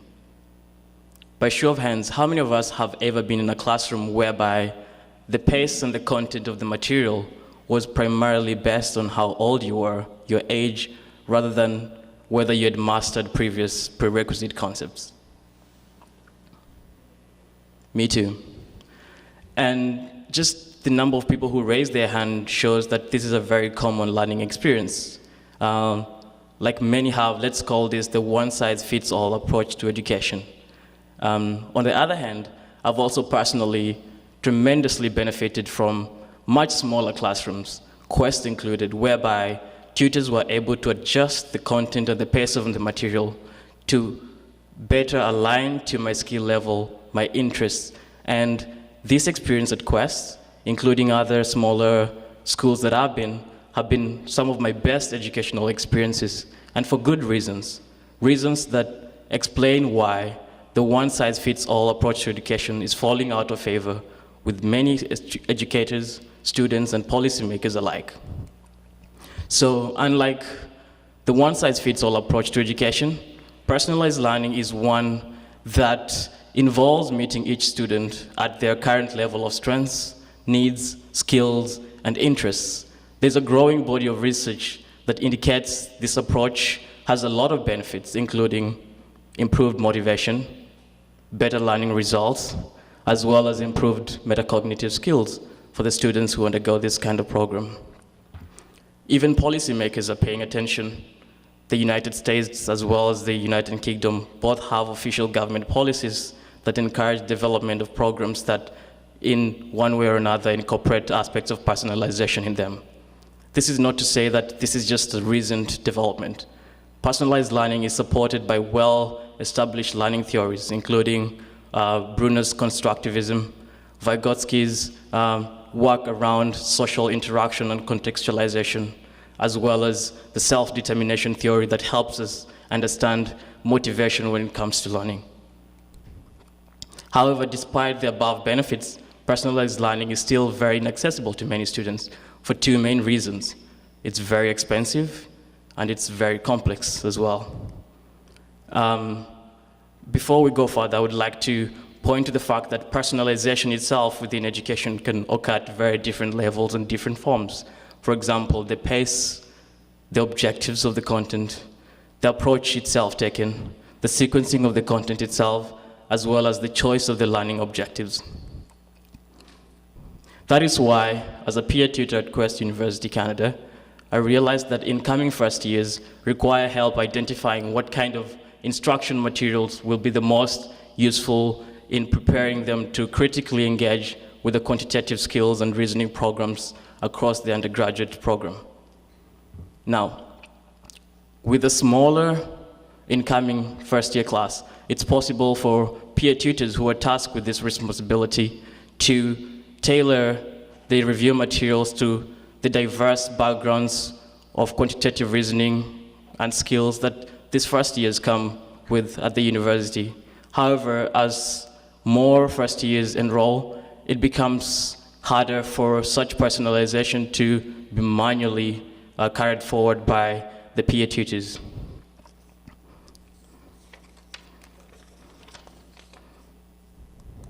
Now, this realization prompted me to ask, how can we effectively and cost-efficiently recommend personalized review materials that address the knowledge gap of a student undergoing a quantitative skills and reasoning program at Quest University, Canada? The first realization when I was looking into this question was the fact that primarily it would involve personalization first at the instructional content itself, because we're trying to recommend review materials. Another realization while I was trying to seek answers to this question is an introduction to the world of recommendation system. And this is a class of applications that are used to suggest items that might be of interest to a user. And I'm sure most of us have encountered this in our day-to-day life. You've either had a recommended product to buy on Amazon, personalized results when you search something on Google, or had personalized playlists on your YouTube account or your Spotify music streaming service. On the other hand as well, we have platforms like Facebook and Instagram recommending to you individuals that you might connect as friends. And so the realization that this class of application is being used to recommend more than just products prompted me to think whether they could be tailored to be able to recommend educational instruction materials within educational setups. I've first realized that there are two main ways in which recommendations can be made. One is according to the similarity of users. So this is assuming that people who have the most shared characteristics will value items in a similar way and recommending to others what similar people within their cohort find useful. Another one is only looking at the characteristics of items that they have interacted with previously and pairing that with other items within an inventory and recommending that. And so these two approaches were very critical in the early development of my model, but I realized from the get-go that my approach will be a modification of the content-based approach, because I will primarily be looking at the content within review materials as well as the students' mastery of knowledge to recommend the materials to them. So the first thing we realize is that what is the decisive information that we need to be looking at in order for us to recommend a review material to a student. And so one of the important things that I came across was that learners' mastery knowledge is a very critical information that is missing in some of the attempts to recommend instruction materials within school. And therefore, that is going to be central in the model that I'm going to illustrate here. And what I want you to pay attention to here is a very simple sample of a data set whereby we have different concepts, and you have sort of 5 students, and we are coding whether the student has mastered a concept or not, given a diagnostics that will be taken. For example, here, this student with student 93 has mastered all these concepts, numbers, graph, measurements, but needs to review algebra. For example, this is the kind of information that we receive from first-year students who arrive on campus and do a diagnostic around QR, quantitative reasoning skills program that is required of them. And so in terms of recommending a material, we need to be able to understand what kind of content or what kind of concept a material covers.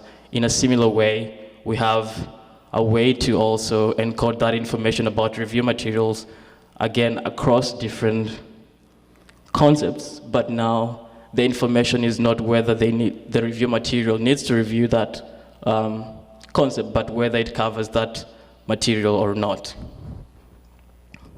Once we have information about review materials and students, we need to be able to now establish a way to pair the material that covers concept that the student needs to review in a better way than randomly assigning that. And so what I noticed is that we can use the concept of distance, the notion of distance in space, to embed similarity or to embed correspondence between a review material and the student in a way that proximity or closer items would mean items that are more suited together. In this case, review materials that are better fit for the student within what concept they need to cover. And further items will be sort of review materials that are not as good for the student. And so what you see right here is just 2 of the most interesting ways to think about distance in space. And if you've used Pythagoras' theorem to find, for example, a hypotenuse, you've worked with Euclidean distance. It's the normal understanding of distance when we talk about distance. However, we can also see that the degree of separation between items can also be a notion of how far apart things are.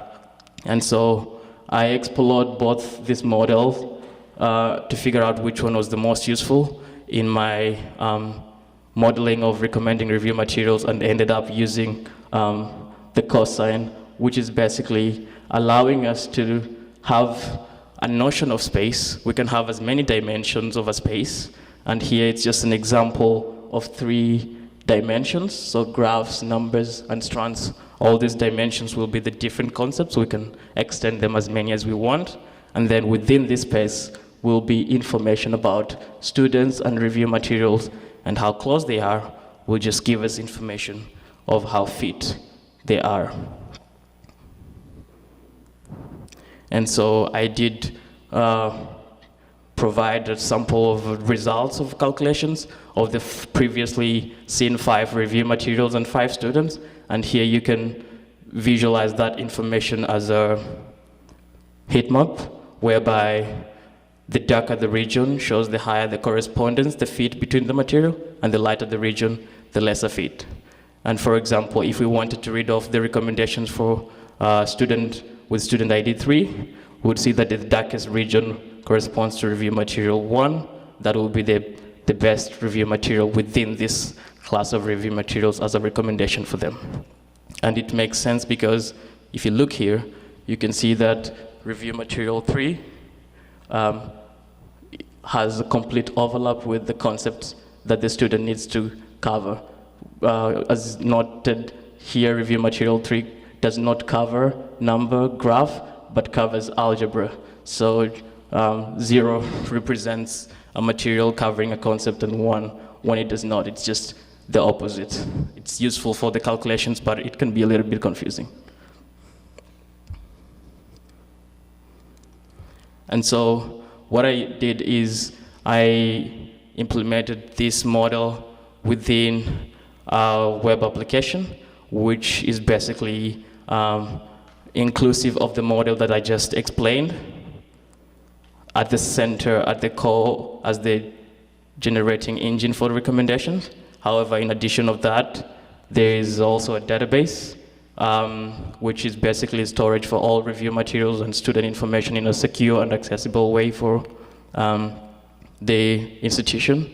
You have the content management system, which is basically a way for teachers and peer tutors to input information about the students and review materials into the system. You have as well the learner interface, where the students will be able to create accounts and access their personalized recommendation, which will update given different assessments and different information that we have about them and how well they're doing in the different concepts. And so the model is far from being perfect. There's additional information that we could use to make the recommendations even better. For example, having students rate how useful materials were for them can be additional information that can help us even differentiate between 2 materials that cover the same exact set of concepts. That could be a future improvement. And given how we need to know something about review materials and students before we can generate a recommendation, it can be tedious to have that kind of information about a huge set of review materials. Right now, that's information that will be provided by expert knowledge from peer tutors, as well as tutors who have knowledge about the review materials within that field. However, current research within artificial intelligence and machine learning can help us, for example, quickly look at huge corpus of materials and identify what is covered within those materials and help us make this process more automated. My key takeaway is that right now, it does not make sense for us to continue having the kind of one-size-fits-all education whereby students' particular interests and needs are ignored when we have access to tools and technologies that can be used in collaboration with teachers and to provide a better experience and a better learning experience for both the students and the teachers, not necessarily as a replacement, but a toolkit that can be used in collaboration with that. I would like to thank my mentor, Dr. Asia Matthew, who was very instrumental in providing feedback, Dr. Thor, Dr. Darcy, and Dr. Andrew, who were also critical in helping me formulate my model, as well as all the Quest faculty members who've played a role in my journey here at the university, my family and friends. I could not make this possible without all of you, so thank you. Here are my references, and I'll take some questions.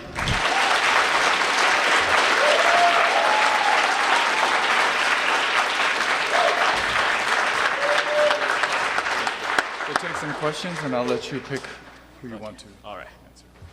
Go ahead. Yeah, I was curious as to whether this model only, in recommending review materials, whether it only takes into account what people are successful at,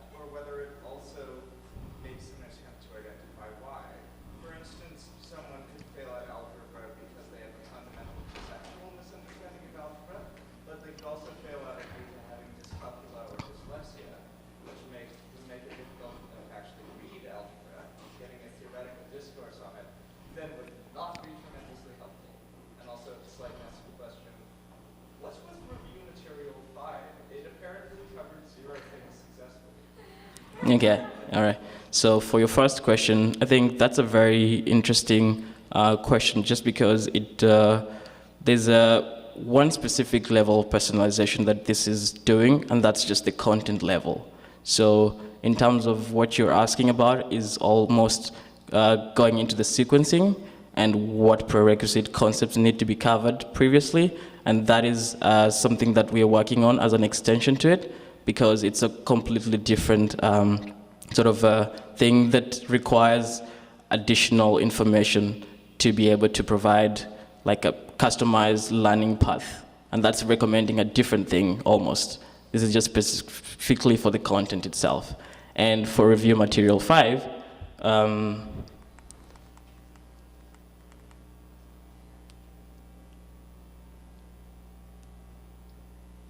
doesn't cover any of the materials, but it has a higher correspondence to the student just because there's only one of the dimension that is different. And so one of the things with the model is that we end up looking at these scenarios whereby such sort of suggestions are not sort of valid suggestions because it does not cover the concept that the student does not, the student needs to review. And so this one will not be recommended, although it has a higher correspondence. Yes, Hannah? Yeah, I had a question about your choice to make, you had an image of, sorry, I'm now forgetting the word that was going with it. So one was collaborative and it used, yeah, that one, the collaborative versus the content. Yeah. And you said that you chose to use content filtering. What do you think it would look like to use collaborative findings? So the best ways to recommend right now do not necessarily just use one approach. It uses a pipeline of different approaches. And for further improvement on this would be, first of all, considering the content of the material first itself through content-based approach, but then pipelining it with additional information from the students. For example, I would be very skeptical of recommending material that does not cover the content that the student reviews, but just because it has a higher rating.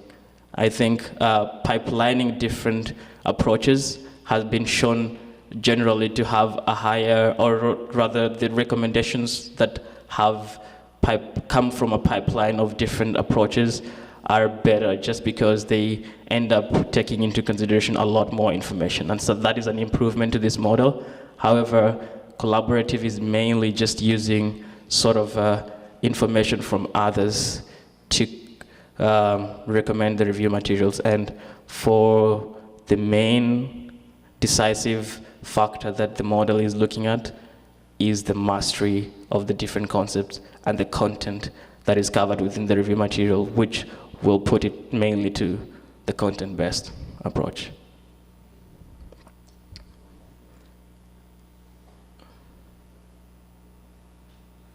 Yes, Kash?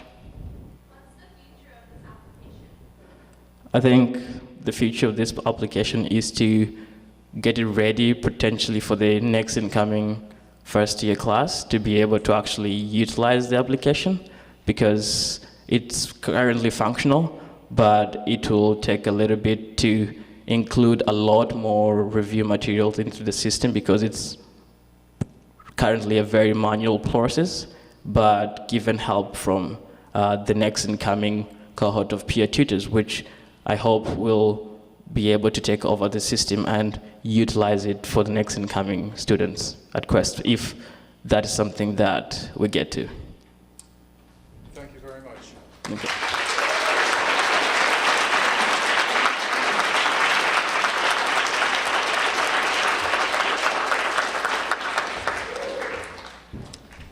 Thank you very much, DP.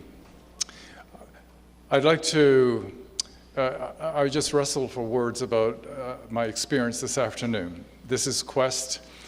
This is Quest. This is what we do, why we do it. And I was just thrilled at listening to the breadth and depth of all the talks. Won't you join me, please, in thanking all the speakers this afternoon?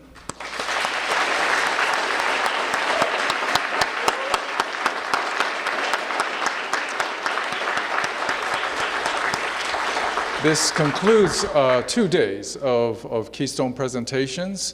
I'd like to thank all the speakers, but also take a moment to thank our tutors and our staff members who support our students and everyone in our community. So thank you very much.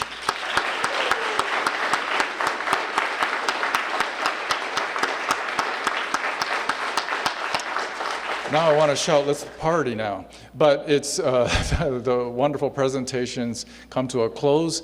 I want to urge you after this to move outside for the tree planting ceremony, and after that to graduation tomorrow. So thank you very much for attending, and wish you a good evening. Thank you. You want to say something?